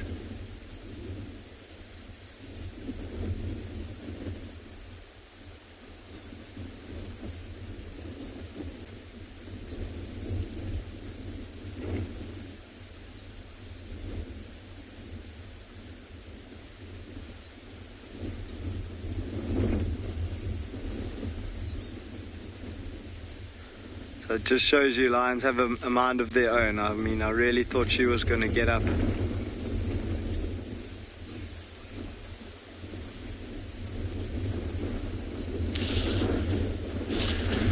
Jerome, thanks for the question. So if you look at the back of the lioness, or the top, the dorsal of the lioness versus the belly, you'll notice that the top is quite a dark color. And the reason is because lions are very well adapted to hunting in open grasslands and using grass as their cover. Now, at the moment, not ideal for her, because in the middle of summer the grass is really green and lush from all the rains. Oh, you see now how she's changed her position. That's the position I was talking about earlier. This is a resting position with her legs out, or her bottom legs sort of splayed out to the side. And Jerome, so the color of a lioness is light because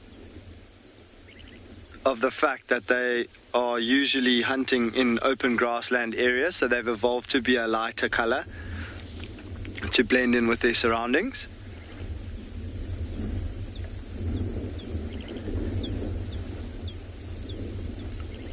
And so when there's not much other cover than the grass that they are in, trying to hunt zebras and wildebeest, then at least they have the camouflage. But like if you have to think about now, when it's green like this, a lot of the bush is full of leaves, the grass is quite tall, so they can find other forms of cover, despite the fact that they are very light in color.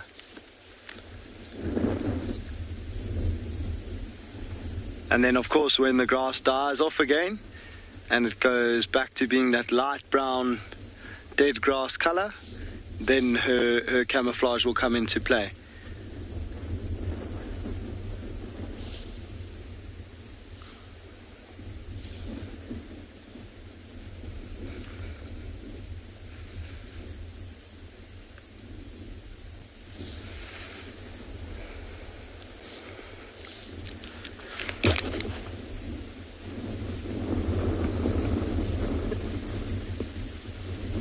Now that we've come around to the front of this lioness, I'm thinking her tummy looks like she might have eaten something in the last couple of days, but it also might appear to be quite full because of the milk that she will have in her mammary glands.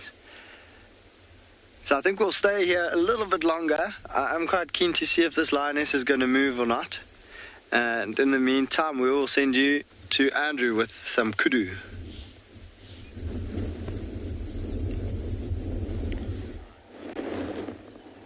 So, thanks, Grant.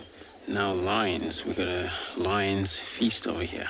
Lion's meat, which is a kudu. So, we're looking at the female kudu that is coming out of the bush.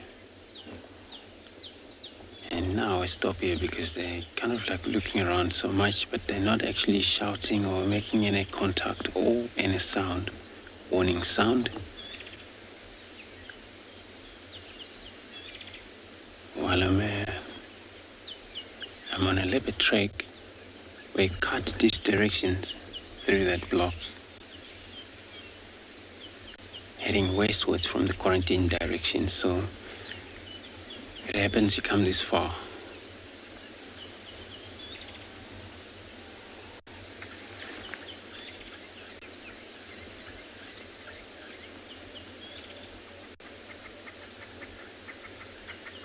But nevertheless, the kudus are actually a very good sporter. They have very sensitive smells that they can pick it up in things around them. Hearing also great with these huge ears they got.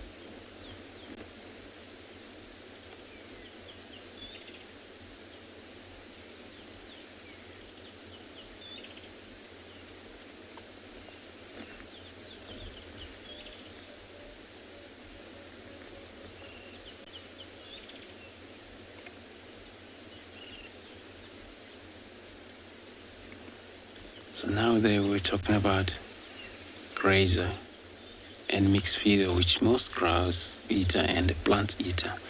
Where here this antelope, it's a browser, mainly plant eater.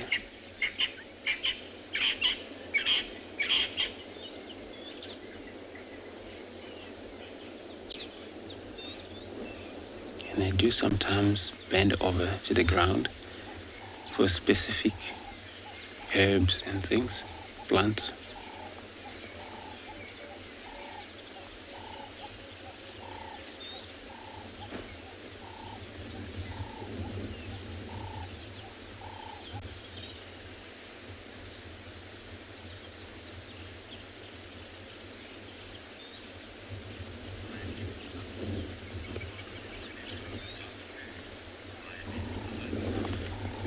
Lioness lover, so you're asking how long can kudu go without food?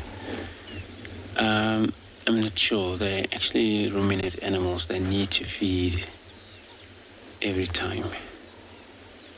So I don't think would go for 1 week without.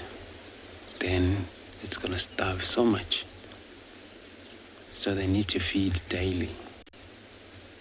And most, even those are, they only a ruminate, and those can't chew cud as handicapped fermentants. They need to eat every time.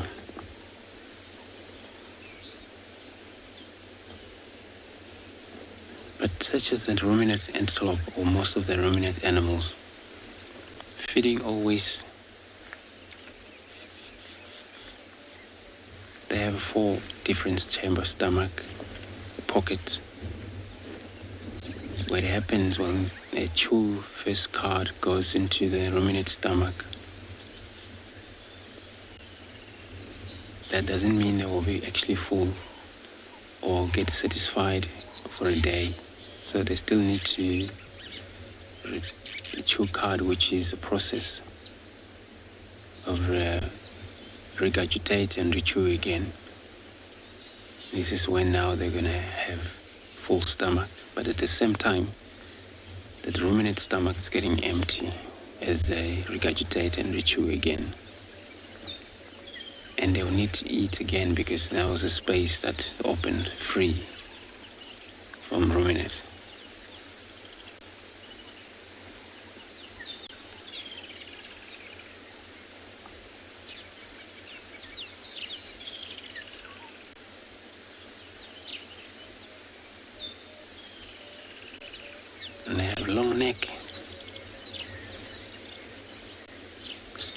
vertical stripe. Male's about the same, but he has a horn, like spiral horns up.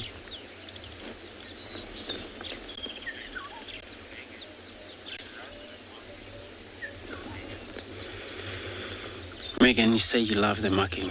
It's incredible marking this animal got here. And vertical stripe, it's called vertical stripe. And if you think of how that come about, it looks like somebody just kind of pour paint on top of that animal all the way from the hump side to down to the tail. You know when it happened? So the paint or whatever the milk sort of like go down and left the marking like this at the end. But you know, it's just a natural stripe.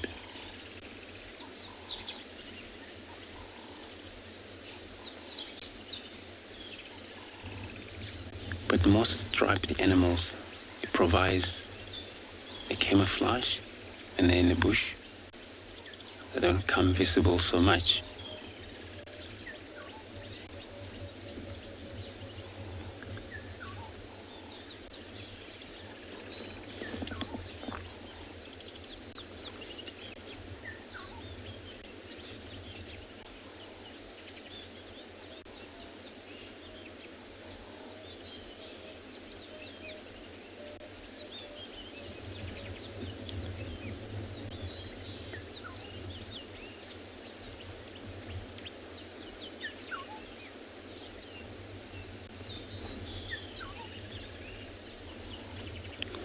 Sometimes you do find them in the open area, but this is when they want to. And they can come out to the open, lie down, chew their cud. Always head back to the thicket for their special diet, which is trees. So you more find them in the woodland, like this. So I'm going to continue with my search along this road. I'll be searching on the ground, up in trees, possible of maybe this leopard female if she's still around. I just want to know which one, whether it's a Tlalamba or whether it's a Dulu. But we'll probably find out when we have luck find her.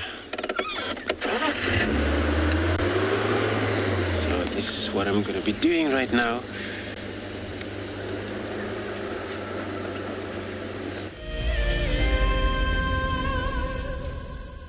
There's a grounding earthiness to this place that we feel in our ancestors. It's a place where, believe it or not, we evolved as a human species, and anyone who's come to Africa will understand that.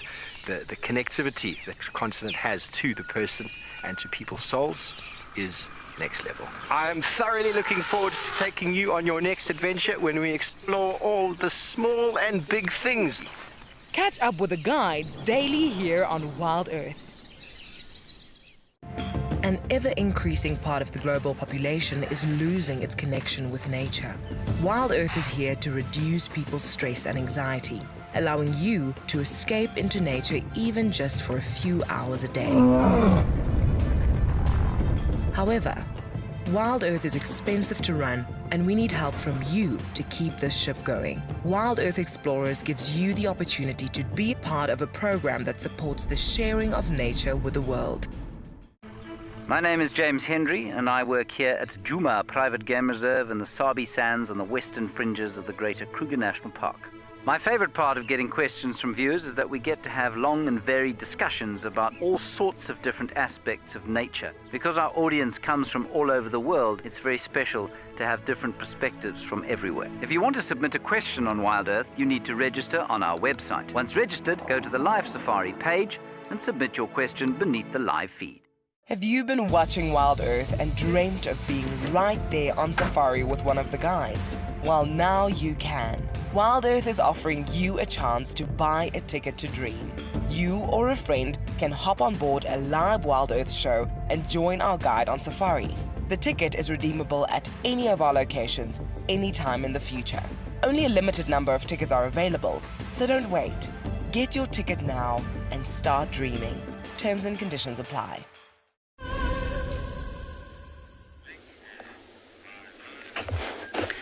So we're still on our way to the Waterhole, but on the way there we spotted this eagle quite high up in this tree. And just by looking at the posture, we guessed that it was probably a brown snake eagle, and on closer inspection, we were right. So if we try, are we zoomed in all the way, BK? All right, so if you can, it seems like we can see it on screen, but if you have a look at his head, look at the eye, and you'll notice that he's got a very prominent yellow eye. Now that is one of the distinguishing features of the snake eagles. I mean, there are other eagles with yellow eyes as well, but that partnered with the fact that he is brown, although you'll notice that he's got some white flecking under the neck. So it's still an immature brown snake eagle. And as well as that bill, you know, he's got quite a dark, almost grayish black bill. Very sharp tip to it. And the way they sit very upright in the trees. They've got a very nice posture. So even from a distance, even if you can just see the silhouette, it's quite easy to identify these snake eagles in the trees. We also noticed that there is a nest next to him. So if we go a little bit further to the right there's a nest. Now, I mean, if I didn't know this area and I hadn't seen birds here before, I would think maybe that was their nest. But I actually do know that is a vulture's nest. The brown snake eagles do make similar nests. I haven't seen them nesting quite as high up. This is quite a large tree. It's a big Ngala tree on top of a termite mound. And they usually choose trees with a flatter crown, but it's also a very messy nest made with large sticks like that. So something very similar to that. I'm sure, you know, if the vultures had to move out there, brown snake eagles might try and use that nest. That's not impossible. But as far as I know, that's not their nest. I'm quite surprised that this guy's sticking around. Earlier I was saying all the eagles we tried to show you had flown off. And now we seem to be having some good luck with them, which is quite nice. He's obviously got quite a nice vantage point from up there. Like I said, it's quite a tall tree. And yeah, he might be looking for his next meal. We actually just saw a snake 15 minutes ago crossing the road. There are lots of snakes around at the moment, this time of year especially. And that is a large part of their diet. Snakes, lizards as well. Sometimes chameleons. I'm sure they'll take insects as well. I've never seen them doing that though.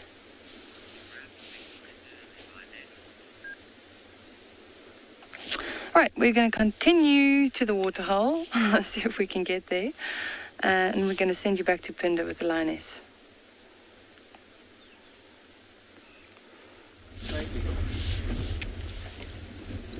Oh, let's see what's going to happen. Welcome back. She stood up briefly. The moment we were waiting for. We did get a really clear look at her belly, and we could see that her teats do appear to have milk in them and some suckle marks around. So where the cubs have been drinking milk from her teats, there's some yellow marks, yellow stains around the nipples. And so this is definitely that lioness with the very young cubs.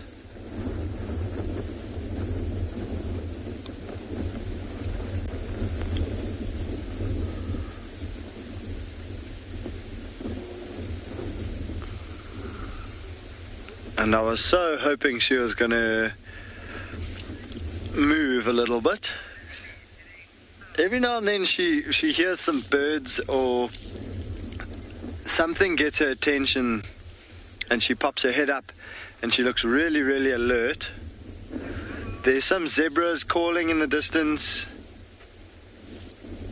And so all the sounds are, she's taking in all of the sounds, trying to work out what's all around her, and maybe trying to decide on which direction she's going to head in.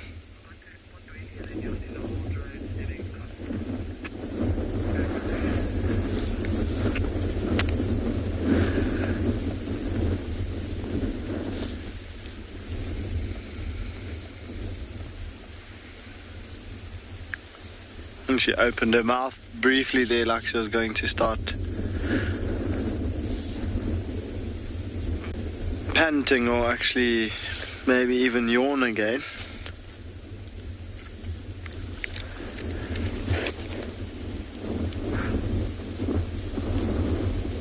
And on this side of her, I'm just looking with binoculars, there are quite a few scars. Maggie, how long would she leave her cubs for to go hunting? So in the very early phases, maybe the first 2 to 3 weeks that her cubs are born, they are completely helpless. They're blind, so their eyes are actually still closed, and they don't have any teeth, and they need milk about every 4 to 6 hours. And so she will leave and try to hunt, but then if she's unsuccessful, she will return to the cubs. But as time goes, the older the cubs get, the longer she can leave them for, and usually after about a month or so, she can leave them for a whole 24 hours while she's out hunting. And once they are around about 4, 5, 6 months old, she can leave them for 2 days sometimes.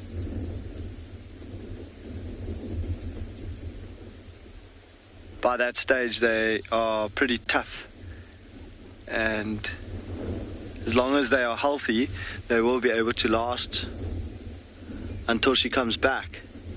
But also by the time that they are about 6, 7 months old, they've definitely started eating meat, and they will probably have really full bellies, and they will eat meat until they're full, and then once they've eaten meat until they're full, they'll even go on top of that and suckle milk from their mom. And so that allows them to be able to survive for a couple of days without mom.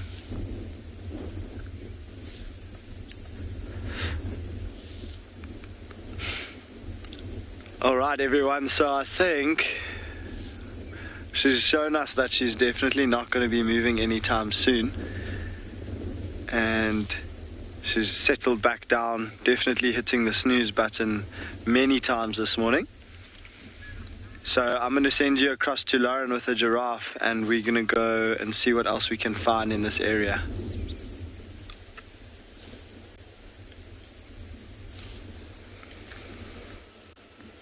We're still here, I promise. We have found 2 giraffes, and we're just taking a breather. We have had probably one of the most difficult sightings I have ever been navigated into. It was very tricky. We had Kuchava and Cub, and sadly, summer is just really working against us. It is so thick in some of the blocks, it became impossible. So I apologize. We did have them for you. They're together. They're traveling east on Chitwa, most likely be on Cheetah Plains soon. So I apologize. We tried, but it's just ridiculously thick. Just wonderful. It's beautiful. It's lush, but it's not easy to go off-road and follow animals whatsoever. But at least we've spotted this pair. Good morning.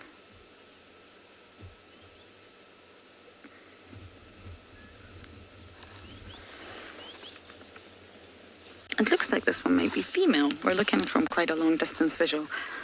Sometimes when you get close to giraffes, they just walk off.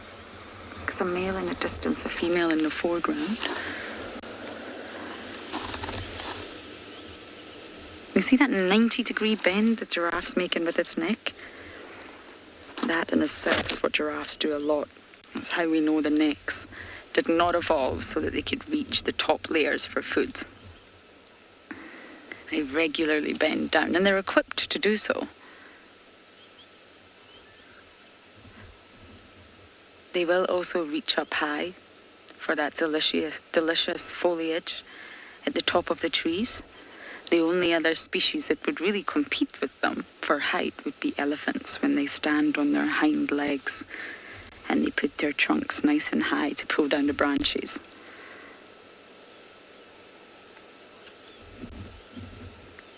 But I think rumination was a topic of conversation earlier, and that's exactly what they're doing. Adam, I'm not sure what you mean by fragile. I don't think it really could be fragile.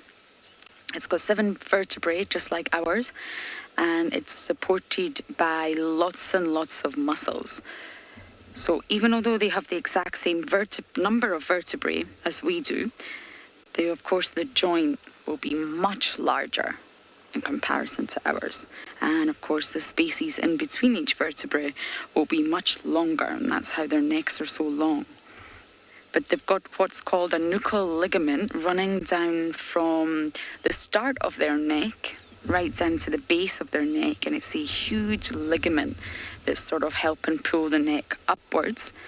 And then all the way from the giraffe's chin to its sort of chest area, if you like, there's another huge muscle. So it's equipped with lots of muscles holding it together. And of course, the bones themselves are much larger. At the base of the skull, there's actually an atlas axis, and this is a joint that allows the sort of skull to be able to tilt vertically to reach up and forage. So they've got special joints, special muscles. Everything's adapted for life with the long neck. The muscles act as a sort of anchor, if you like. And the ligament is not really muscle, actually, it's elastic tissue. And that holds the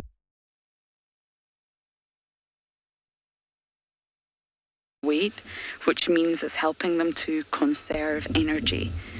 If they always had to use muscular contractions, then that would use up a lot of the giraffe's energy.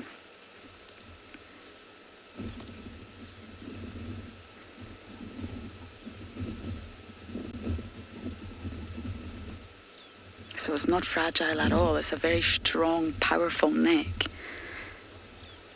And you can see that when the males are clubbing one another and necking. You can see how strong the neck really is. They slam it into one another. One of the worst sightings of giraffes necking I've ever had was in Tswalu with Davi.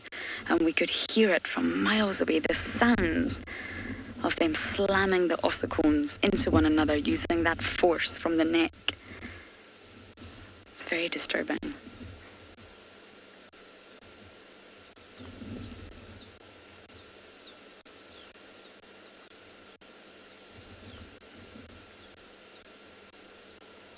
Researchers also think that specialized ligament on the back there, you're pretty much looking at it, but obviously it's under the skin. It's going from the base of the head all the way down the spine until that hump, if you like. And it is called the nuchal ligament. A lot of researchers also think that it prevents the foot joints, believe it or not, from overextending and collapsing. So what that means is it's supporting the entire body of the giraffe. It's a huge ligament.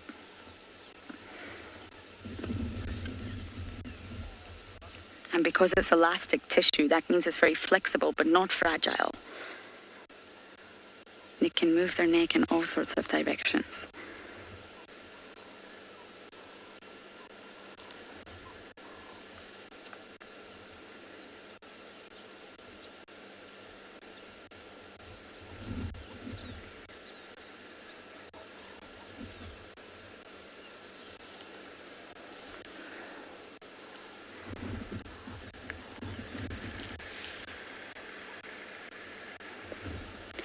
Yes, the ossicones are mainly used by the males, and they ossify as the giraffe gets older. So it's pure bone, and the males can use them as weapons, really, when they're fighting with one another. And as I mentioned, it's very disturbing. They can draw blood, can even be fatal. Although giraffes are very gentle, beautiful animals, and they are, watching two males fight, I find it really disturbing. And although fatalities are rare, they can kill one another. They will slam those ossicones with a lot of force into each other's rib cages, chest, head, and it can kill the other. So it's mainly used by the males for fighting. You can call this necking or clubbing.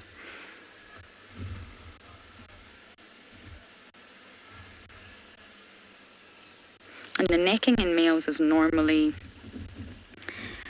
to sort of establish a sort of hierarchy, establish who's dominant. Although they're non-territorial and they're just generally gregarious, they do establish who is the most dominant bull. And they do this through necking. And generally, they're not too violent. Normally, they establish who's dominant and who's submissive early on. But they can get really violent.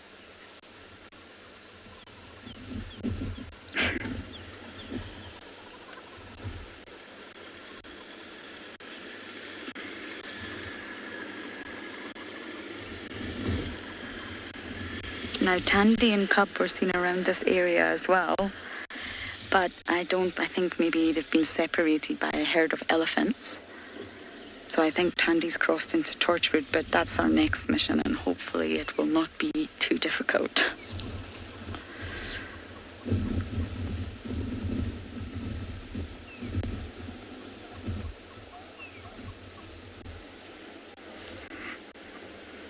Jerome, always. They're always watching. They have really good eyesight, really good colour vision.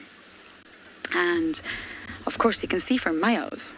They can see, got the height advantage right across the landscape. They're like the lighthouses out here. So they're always chewing and watching. This one looks like it's got his cheek pouches very full. Lots of food in there. They eat up to 34 kilograms of foliage per day. They eat a lot.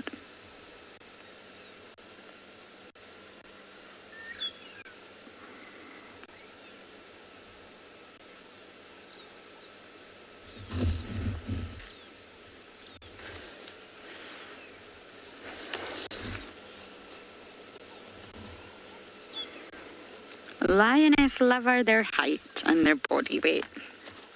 Really, the only predators of giraffes would be lions. Lions are known to take down giraffes, and it's more of a cooperative effort. So a giraffe's best defense is to kick.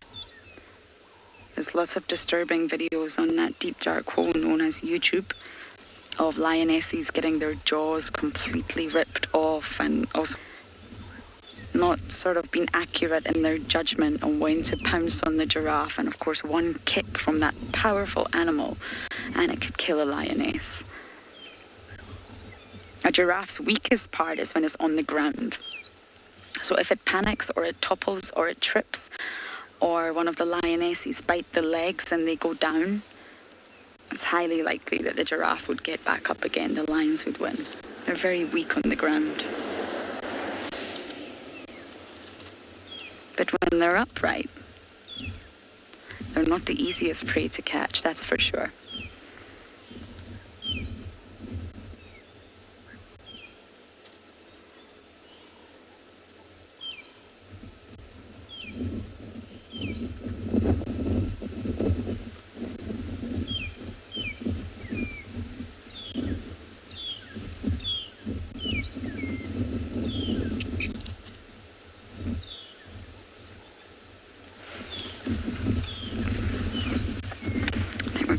Visual of this giraffe. Maria just touched on that, but they're non-territorial. They just wander in search of food. So they're not territorial, and they form loose, temporary associations. They don't have strict social structures, but they're very gregarious, so they do enjoy spending time in the company of other giraffes, but they're not territorial. They'll wander, they'll roam. Okay, I wonder where to begin in our search for where Tandy might have went. It's just becoming more and more difficult. If the leopards are not on the roads, we're going to have a hard time following them. But I'm going to get on this radio, get some information, and we're going to send you guys across to Phinda. How's that gap there, Odie? Can you see? Can you see there, Odie? If you look between the... We managed to find a couple of white rhinos that looks like they're lying down. You see between those two white dead trees. Just go straight through that gap. Got them. Yeah, it looks like a couple of white rhinos. 1, 2, I can see 3 sets of ears, at least 3 sets of ears. And they're just lying down having a snooze as well. I think all of the animals seem to be on Phinda, seem to be resting, enjoying the temperature actually at the moment.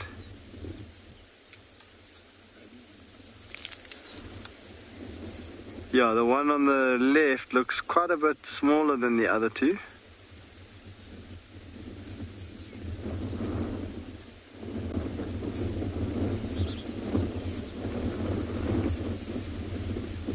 It's definitely 4. There's 3 of them lying in like a triangle, the 3 on the right, and then there's one a little bit away from the group on the left.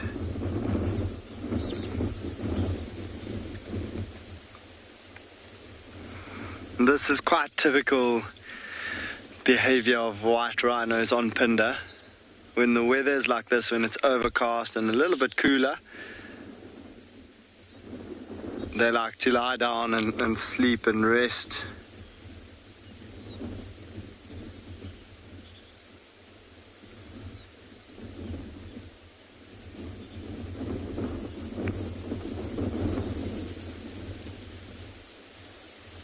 And they wait for the ideal temperature. They're quite fussy. They don't like it to be too cold, don't like it to be too hot.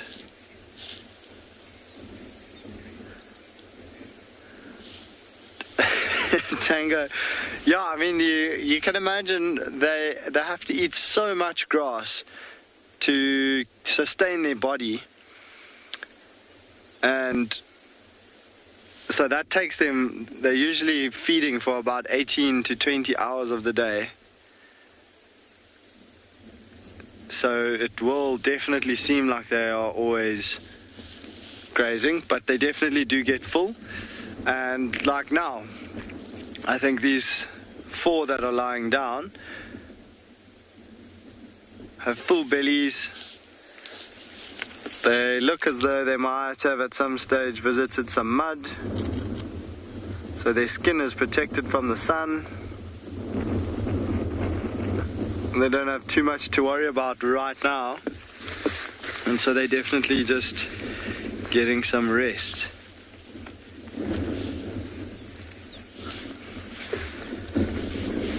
Remember, for most of their lives, their priority is to rest and feed and preserve energy.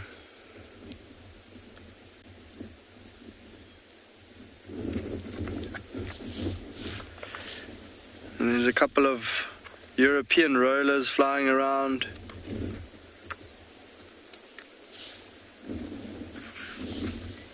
I've been seeing a few of them catching dung beetles, and this one might be in this area because of those white rhinos. When the white rhinos drop their dung, it literally takes seconds before the dung is basically teeming with dung beetles.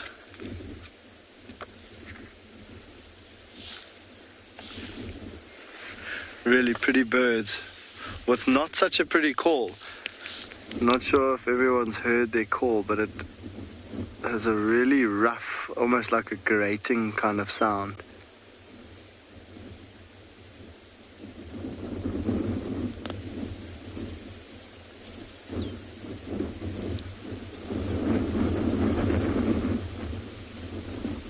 And even that roller is a little bit puffed up. You can imagine with the animals on Phinda and in these areas, when they get used to the warm weather, and then suddenly a cold day hits, it feels even colder than the actual temperature. Alright, we're going to carry on exploring these grasslands, and I'm going to send you across to Andrew with a big cat.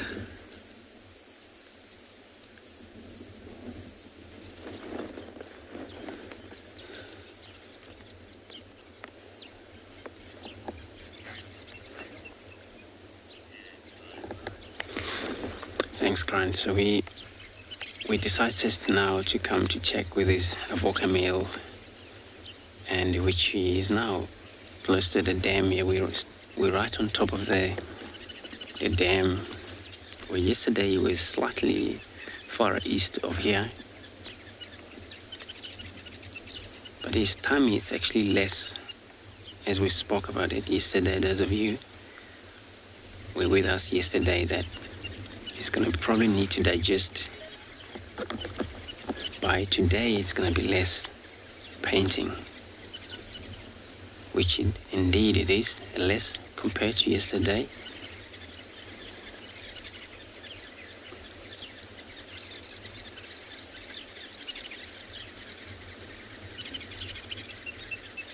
The route that we take to search for that leopard, and since there was no tracks of crossing that road at all, we came close to this area of this position of a male lions.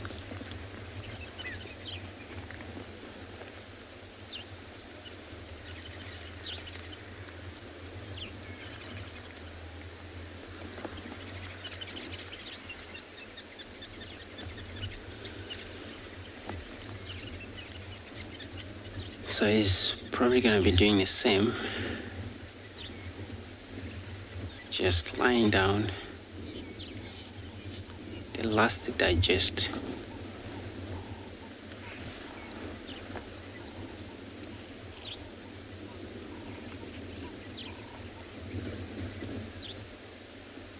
And the update of the whole bride this morning looks like they crossed back to Manyeleti Northern Reserve. So they're probably far from here.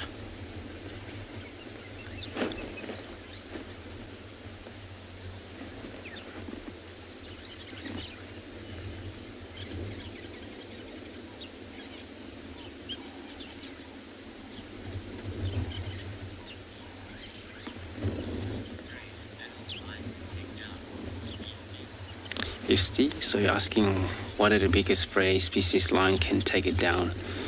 Buffaloes and giraffe, those are the biggest out here they can take. They've been seen going for hippos, when the hippo out of the water. These young hippos sometimes, when there's a chance they isolate from the role of the group, there's a chance for the bride to chase it down and kill it.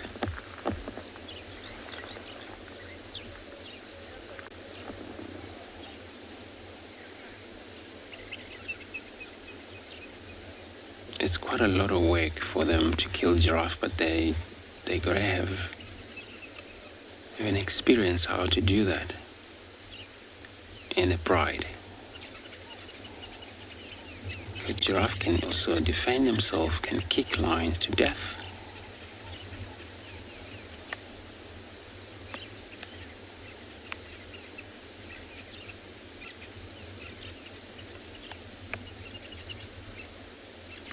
It's about the same with the buffaloes, also as deadly animals to human, also to lions. lions, sometimes they lost their life, get disturbed by these sharpening horn buffalo to death. But they still try and hunt them.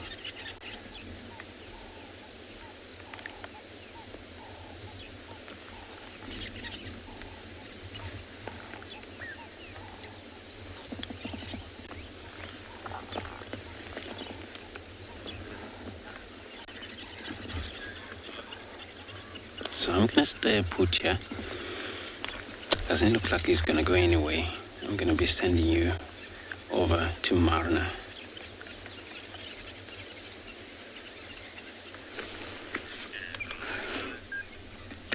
All right, so we are quite close to the water, and we found a nice little herd of waterbuck.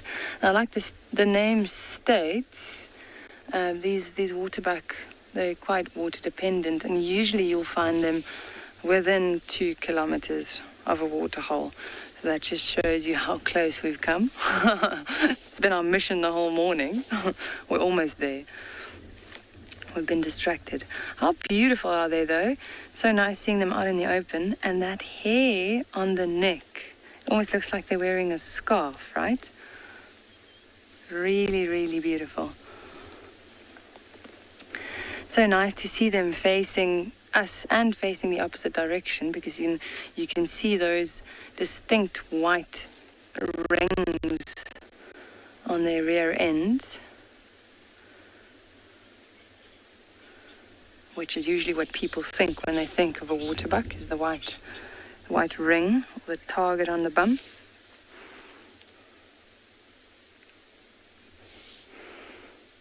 One of my favorite features on them is the nose.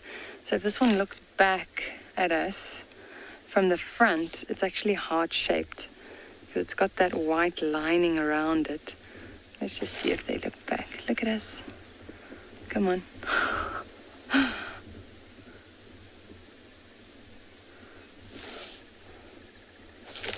The one in the back there, they're looking. The one on the... There we go. You can see they've got these heart-shaped noses. So beautiful. And I always say this, but, you know, they really don't look like they should be out here. Like in the African bush, you know. They've got such shaggy coats, and it looks like, you know, it could be quite a warm coat. I guess that's why they like the water. They almost look like alpacas or llamas to me. Also with those long ears. See these little tails just swishing, chasing away the flies.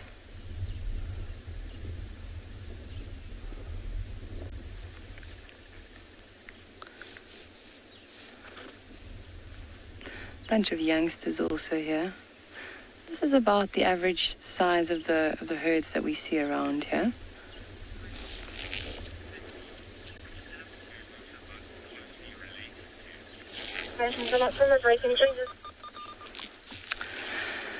Cindy's asking which animal waterbuck is closely related to. Cindy, it's one of the antelopes. I'm actually not exactly sure which is their closest relative.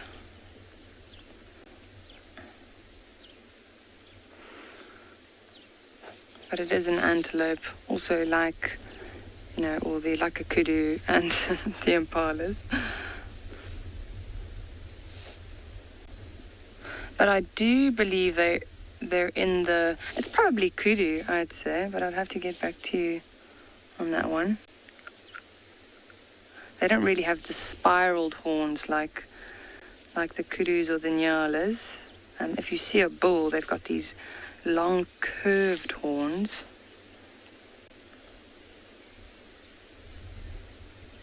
But there are different kinds of waterbuck as well.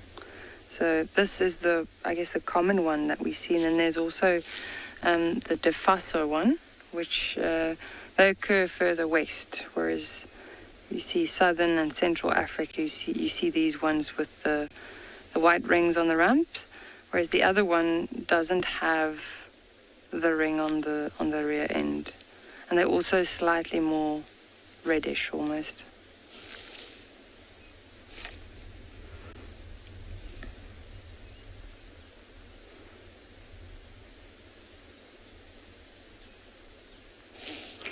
Seems like the youngsters are settling down there.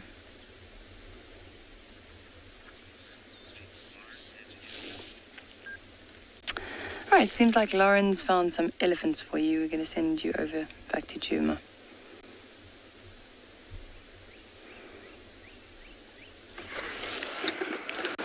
We've lost our views at the moment. We do have a herd of elephants, a lovely herd, but I've got an open area here. Let me see if I can...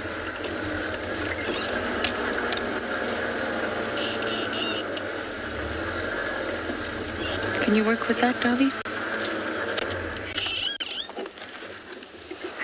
It's a breeding, feeding herd. There's lots of youngsters here as well. There we go. It's definitely not been a lucky drive today, but at least we've came across this elephant herd. I'm thinking of racing to the hyena den just to see if anybody's popped out. It's not warm. We've had some drizzle. We had to put our covers on. But then the drizzle appears to have stopped. So I'm not quite sure what's going on with the weather.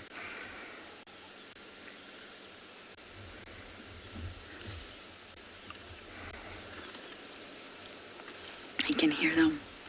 Normally you can hear elephant herds before you see them in summer because the vegetation is so thick.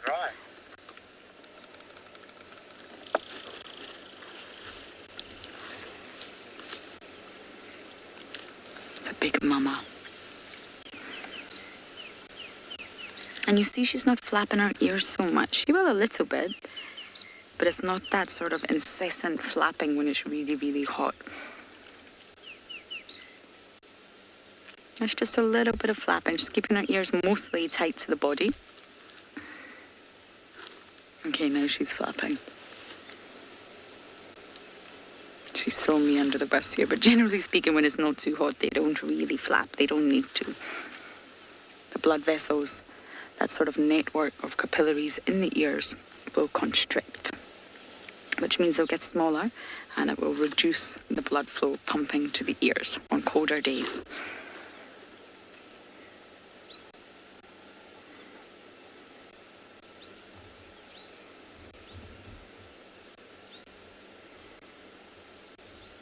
The ears won't remain entirely still, though. They also act as sort of fly swatters. The tail does the bulk of it for the sort of sensitive areas, but other than that, moving their ears can also help just keep away any nasty insects that are maybe swarming around their head or their neck, areas like that.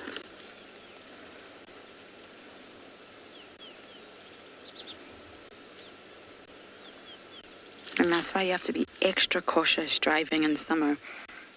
Although we do Ferrari safari for things like dogs, you have to be really, really careful because you may not see the elephants as you would in winter. You don't want to turn a corner at speed and get a surprise.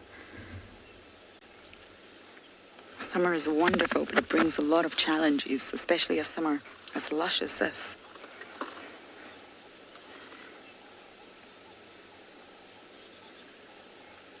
Not many challenges for the elephants, though. Water everywhere, food everywhere. There's a choice of food. You can take whatever you fancy.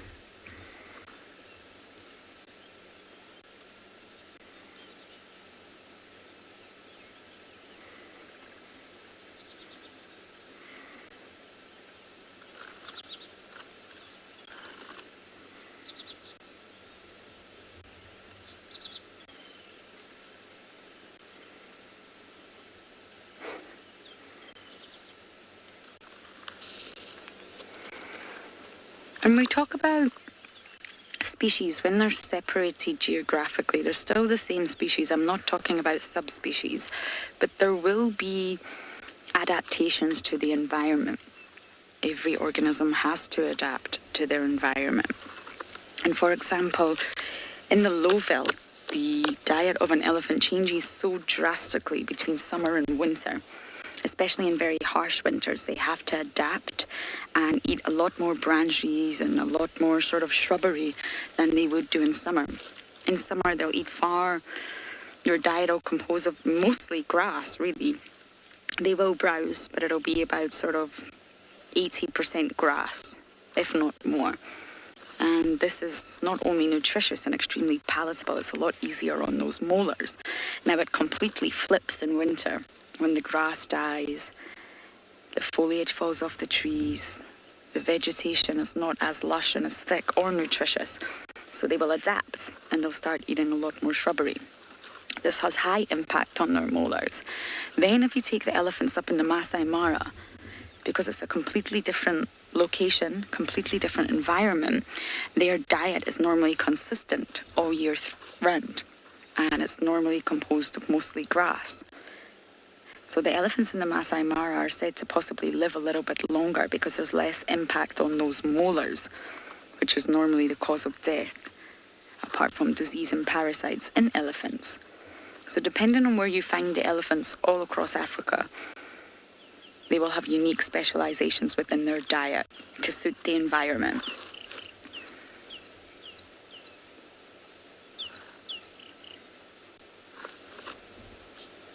There will always be differences across the board to species that live in different environments.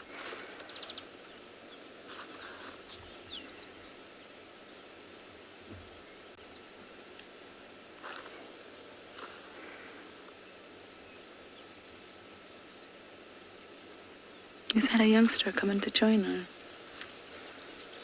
I can only just see. I'm just here. I think so.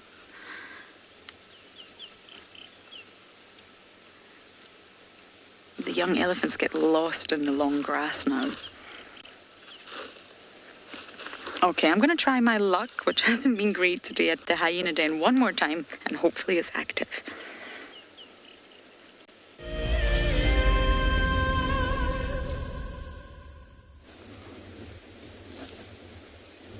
Welcome back, everyone.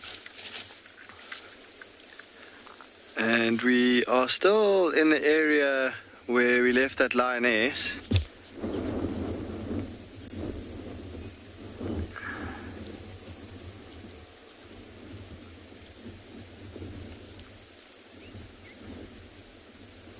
And we've found the zebras that we've been hearing calling this morning.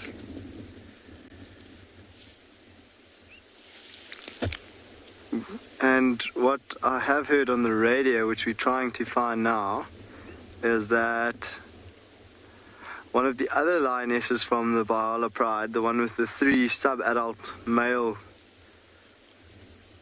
cubs that are moving with her, she was able to kill a wildebeest foal. And so it seems that those zebras that we've been hearing calling this morning, that foal might have belonged to that herd.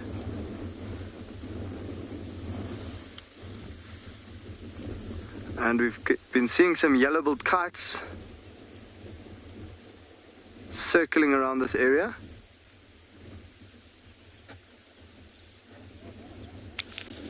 You might be able to hear that calling of the zebra. Oh, Owen, can you see if you can try and get the other lioness? Do you see just to the left of the road where there's the car? Just to the left of the car. That's the lioness we were with. She's coming towards the road. She's just off the road.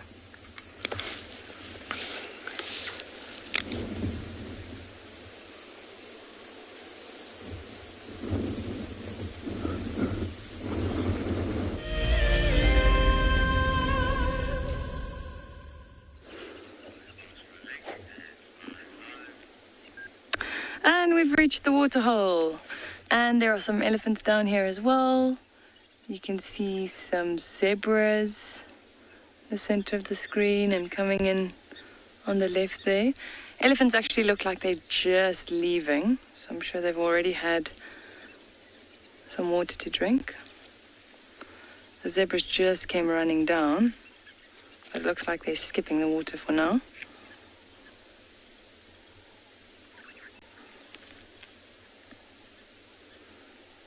Quite a lovely scene though.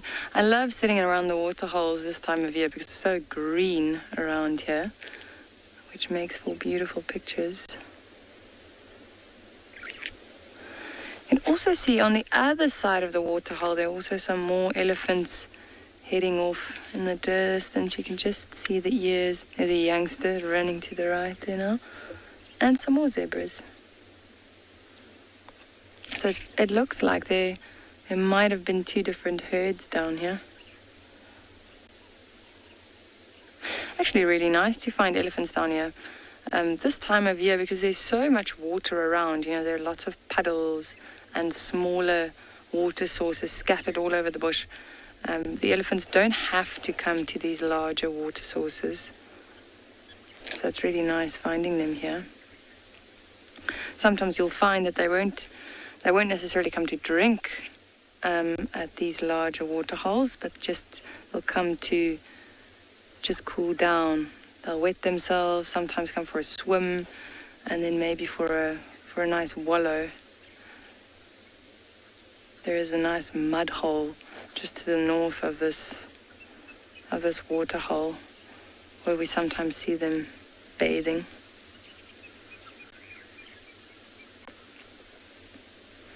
Nice seeing so many zebras around as well.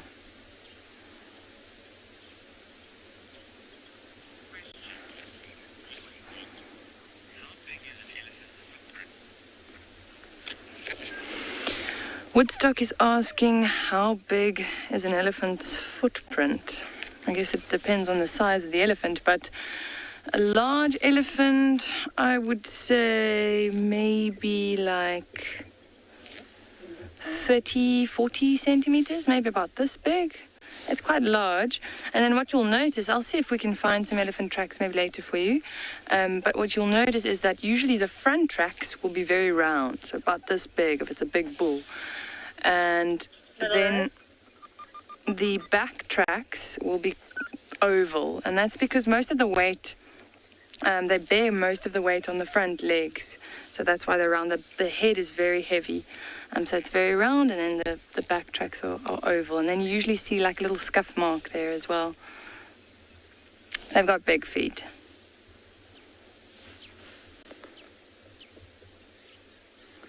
And around a waterhole is actually the perfect place to see these big tracks. I can't see any in the mud on this side at the moment, but it's also not a good it's not a good idea to walk along the water's edge anyway, even though we know there are no crocodiles here. Well, we've never seen any crocodiles here. These crocodiles might move, so you know, if there's a crocodile somewhere else and its waterhole dries up, it will move.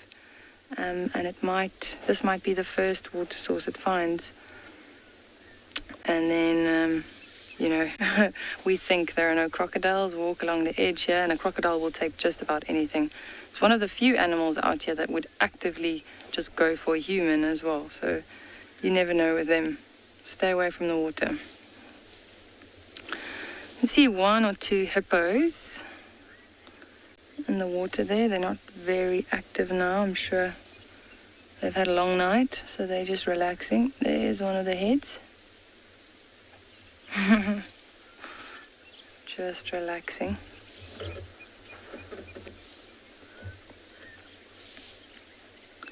I think it's just the two of them here at the moment.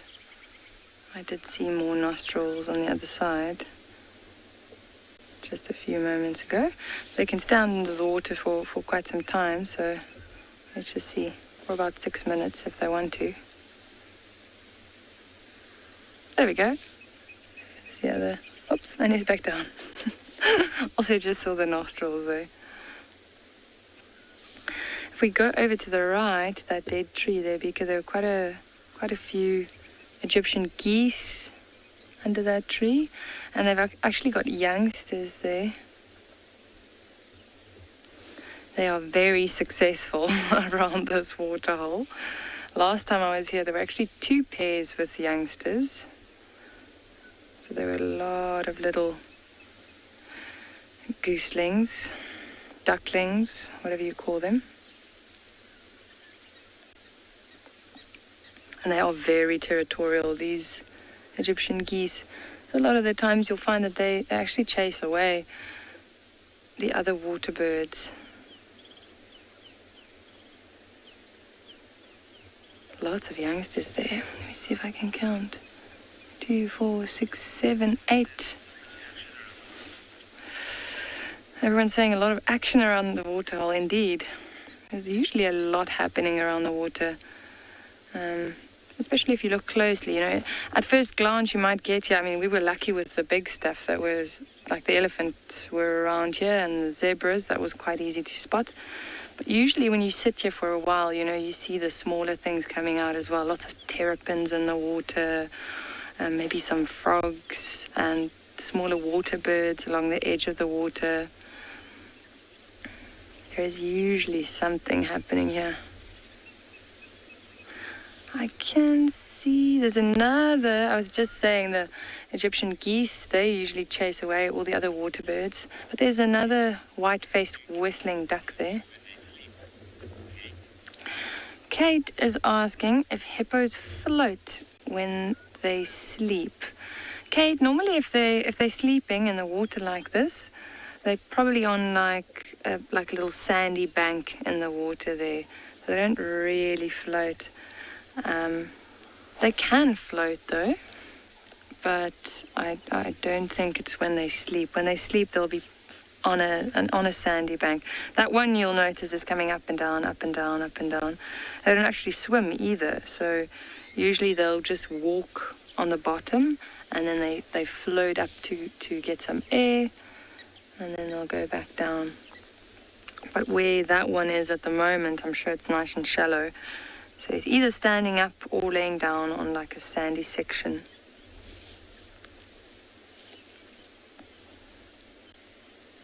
And the funny thing is, like we never see hippos basking on the banks here like you do in other areas. And I for a long time I wondered about this and I couldn't figure it out. But then I realized that we, at all our water holes, you know, we have these steep banks, and also we don't have very sandy banks. And in other areas where I've seen hippos out of the water, you know, they're usually laying in the sand on the sandy banks. And I guess that's the conclusion I came to, at least. That's probably why they don't do that here.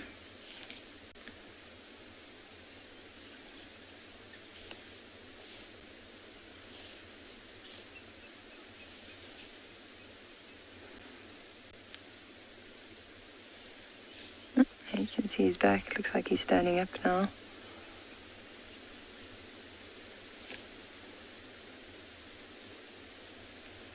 But they're not going to be doing anything anytime soon. They'll be relaxing in the water until this afternoon when it gets a little bit cooler and darker, and then they'll go out to feed again.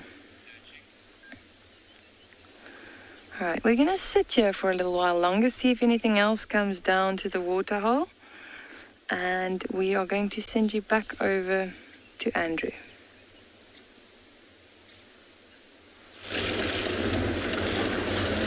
So we had left the line, the male line. They started to pour a little bit harder, and then he went off to the bush. So we decided to leave him.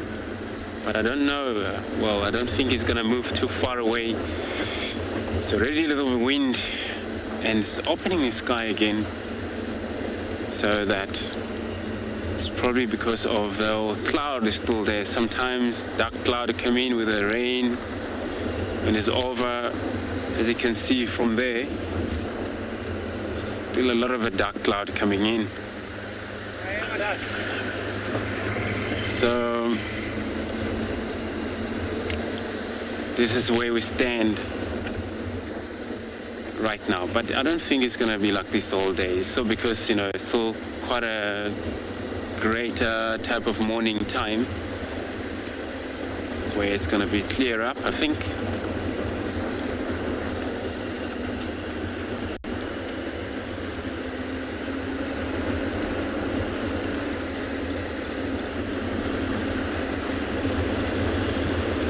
So I left him. I'm deciding now to go check a few other roads. I still actually have a lot of hope for that female leopard that the track was seen around quarantine cutting west these directions.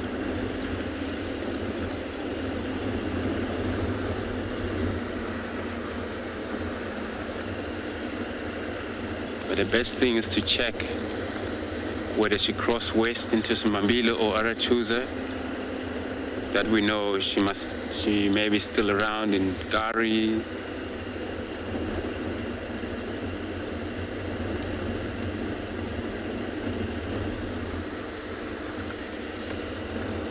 So I'm going to check further to the south. I'm going to be sending you across to a Phinda.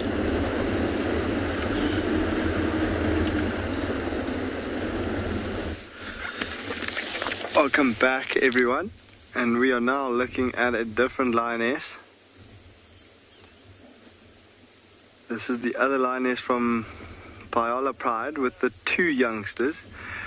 Do you know what's going to happen, Owen? I want you to go up onto those zebras. Remember that other lioness? She was with close to that vehicle. I think she might be trying to ambush those zebras now.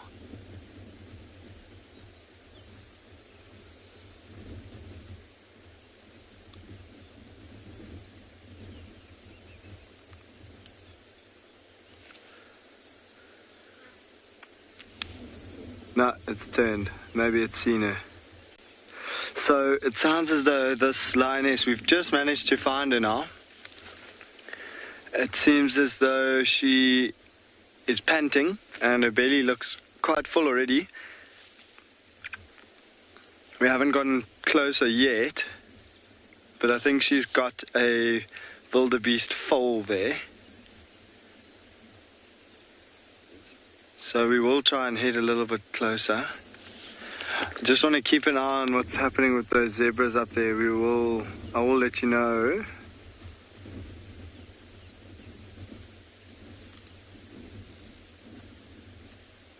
But that line of zebras were walking straight towards the other lioness.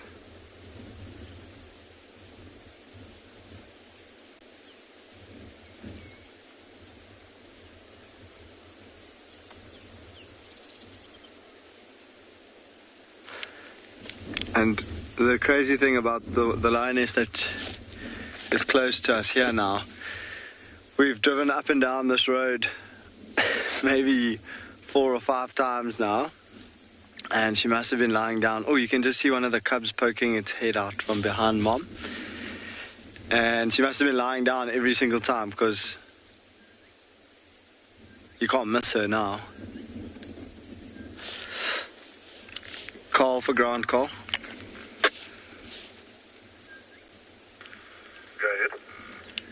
Cole, where is that lioness to you?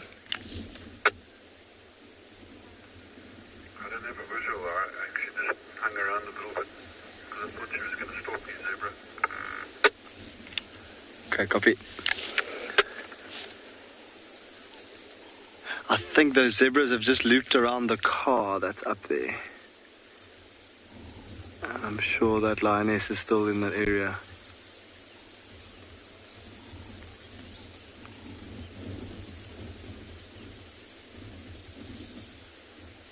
The zebras are on the move quite steadily. They're heading towards where there is a little pan. The pan that we were sitting at where we saw the Marabou stork earlier this morning. And so if we lose sight of those zebras going over the hill, they're not stopping to feed or anything like that. They're just moving at a pretty constant pace. So we're looking out for any movement.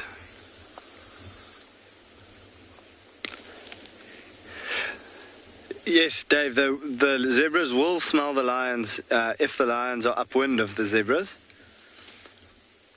The problem is the wind is coming from those zebras towards us, and the lion is between us and the zebra, so technically the wind isn't carrying the smell of the lion towards the zebra. That's what would need to happen. But the other thing is, like, prey animals do use the smell to detect danger. The problem is the smell of predators is all around. It's pretty much all around all the time, and so they don't rely heavily on the smell. I think if maybe it's more pungent than normal, then maybe they will be extra alert.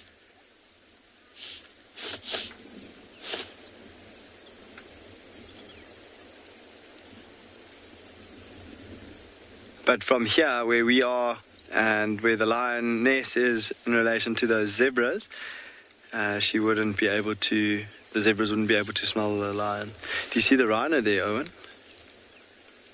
We've got a rhino in our view as well at the moment. And it looks like it might be the same big bull that I mentioned to you earlier that we didn't quite get a look at. He was on a bit of a mission. But right now, it looks like he's visited some mud. And at the moment, he's just busy grazing there.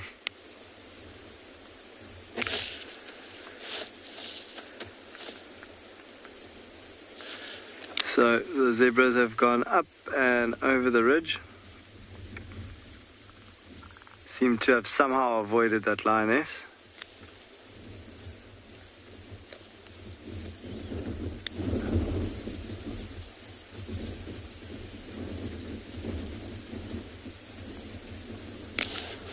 I'm not so sure where she went, so let us go and have a closer look and see. I mean, the mom and the two youngsters, they don't look as though they're feeding anymore, but there might be some of that zebra carcass left. So let's try. Hopefully you guys will stick with us.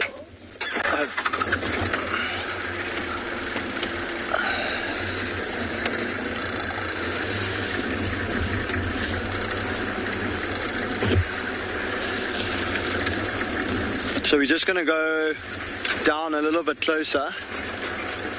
For those of you that are a bit more sensitive to the gory stuff, just be ready to look away. But I suspect with a big lioness and two hungry young lions, I don't think there's going to be much left. While we do that, I'm going to quickly send you across to Lauren.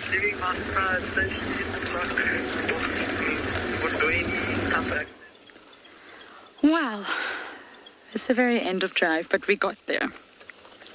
Took a while. I think Wendy's engine is probably needing some TLC, but we do have Miss Tandy. And Davi's giving you a view of exactly how difficult summer really is. Look at that. She only just stands out. Now, she was with her cub, her son, but from what I could hear on the radio, elephant herd separated them. So I'm sure they'll reunite. He can survive. She regularly leaves him. She'll normally call for him, contact calls. But I don't think he'll be too far away. I'm glad we got that view because I don't know how easy it's going to be from now on. Okay, Miss Tandy, where are you going to take us?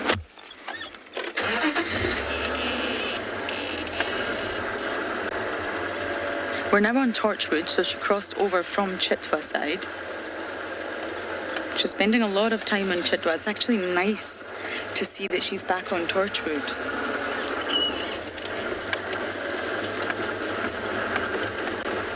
I'm just going to drive really, really slowly. Let me know if you see her, Davi.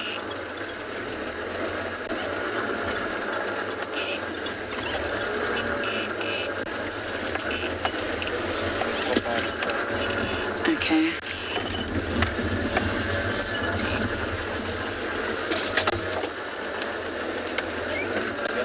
There we go. Many of you are happy to see Tandy. Me too. Hello, dear. Are you going to cooperate with us? That would be really lovely if you did.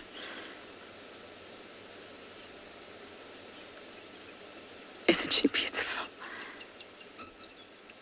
Older leopardess, still in great condition. It'd be so lovely if she made a kill as well, and then we had both her and her son on a kill.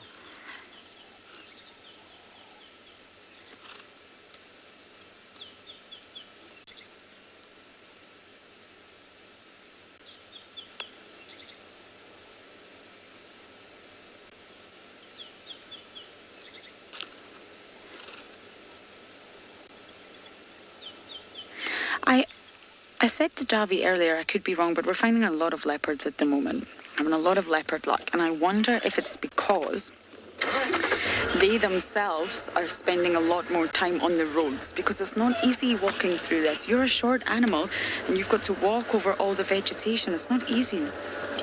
You're going to spend a lot more energy than you would normally. So obviously she's walking through the vegetation now because she can. But it's not going to be as easy as just walking along a nice soft road. We've got the eastern boundary, Cheetah Cut Line, right in front of us. Nice and smooth, no grass to climb over.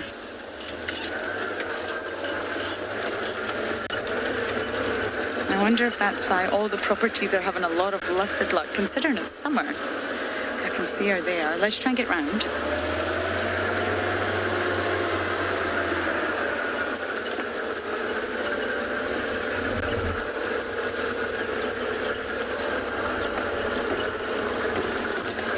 If you'll all agree with me, but I personally feel, can you work with this, Davi? Tandy's son and Kuchava's son are remarkably similar in appearance. If you compare images of the two of them, they're very, very similar. You could almost mistake them for brothers. They are related, of course. To what degree, we don't know, because we don't know who the fathers are. Just keeping nice and low to the ground. I wonder if she's spotted something there.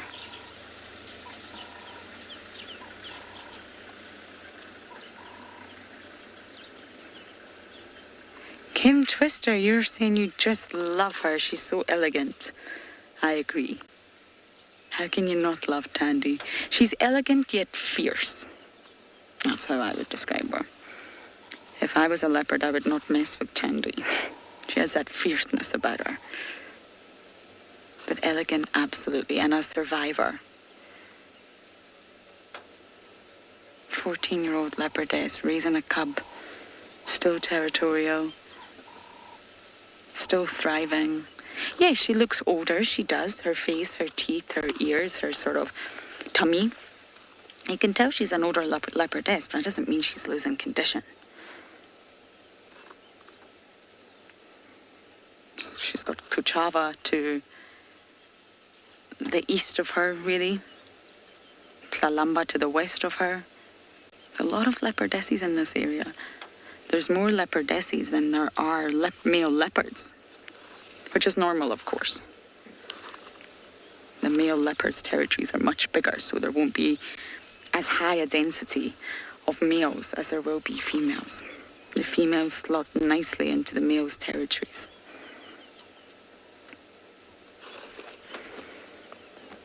I'm so glad we decided to make that call and race down together.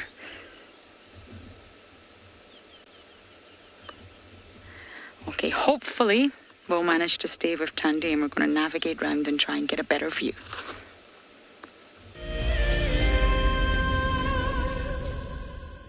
Welcome to my car. This is Wendy, and she's my favorite. She would love to have your name engraved on her so you can be with her every single time she goes on a safari here in Juma. If you become a WildEarth explorer, you will have the opportunity to buy an engraved tag which we will attach to her. We will make sure to send you a digital picture to show you exactly where you are sitting on her. You will have front row seat in every single sighting. Guys, just watch what's happening. See, watch the elephants, watch the lions. See, the first ones to run are the cubs. Can you see them? They are right here. I'm not sure how scared you were, but I was quite nervous. But absolutely incredible. Expect the unexpected here on WildEarth daily. Have you been watching WildEarth and dreamt of being right there on safari with one of the guides? Well, now you can. WildEarth is offering you a chance to buy a ticket to dream. You or a friend can hop on board a live WildEarth show and join our guide on safari. The ticket is redeemable at any of our locations anytime in the future. Only a limited number of tickets are available, so don't wait.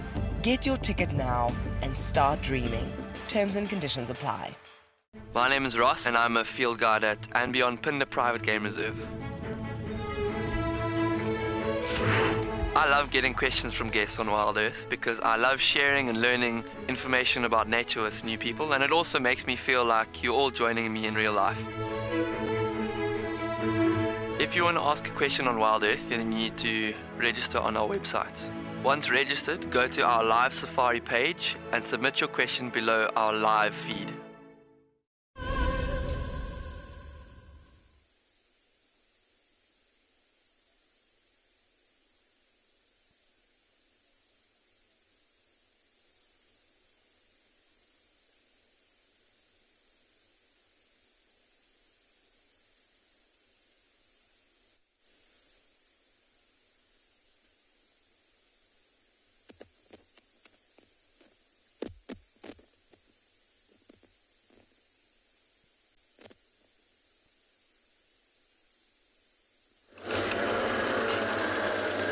Sorry about that, everyone. We had the most perfect shot of Dundee and she's moved once again.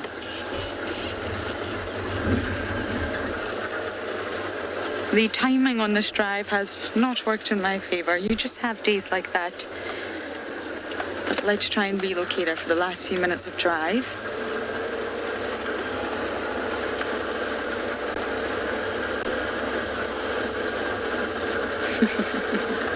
Can you see her? Okay.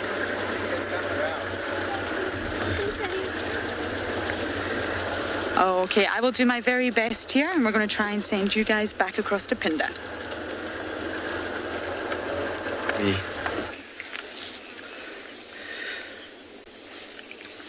Sorry about that, everyone. Welcome back. I apologize for the last segment. I think I was saying, or I did say in my excitement a couple times, wildebeest calf, and I definitely meant zebra foal, which you can see lying off to the right of that lioness. And you will notice that it has been fed on quite a bit. So most of the back quarter of that zebra foal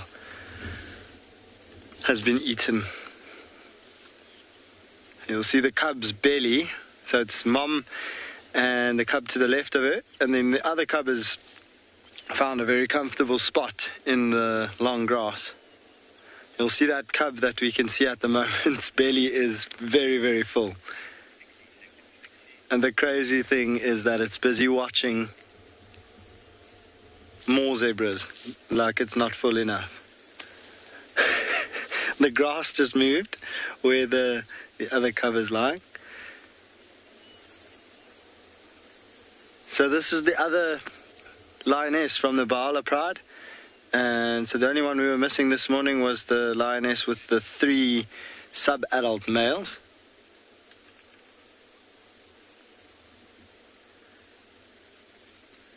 But really nice to solve the mystery of why those zebras were calling earlier, and I definitely think it's the mom of this foal. But what a fabulous way to end the drive, finding this. And thank you for joining us. Hopefully we'll see you again soon.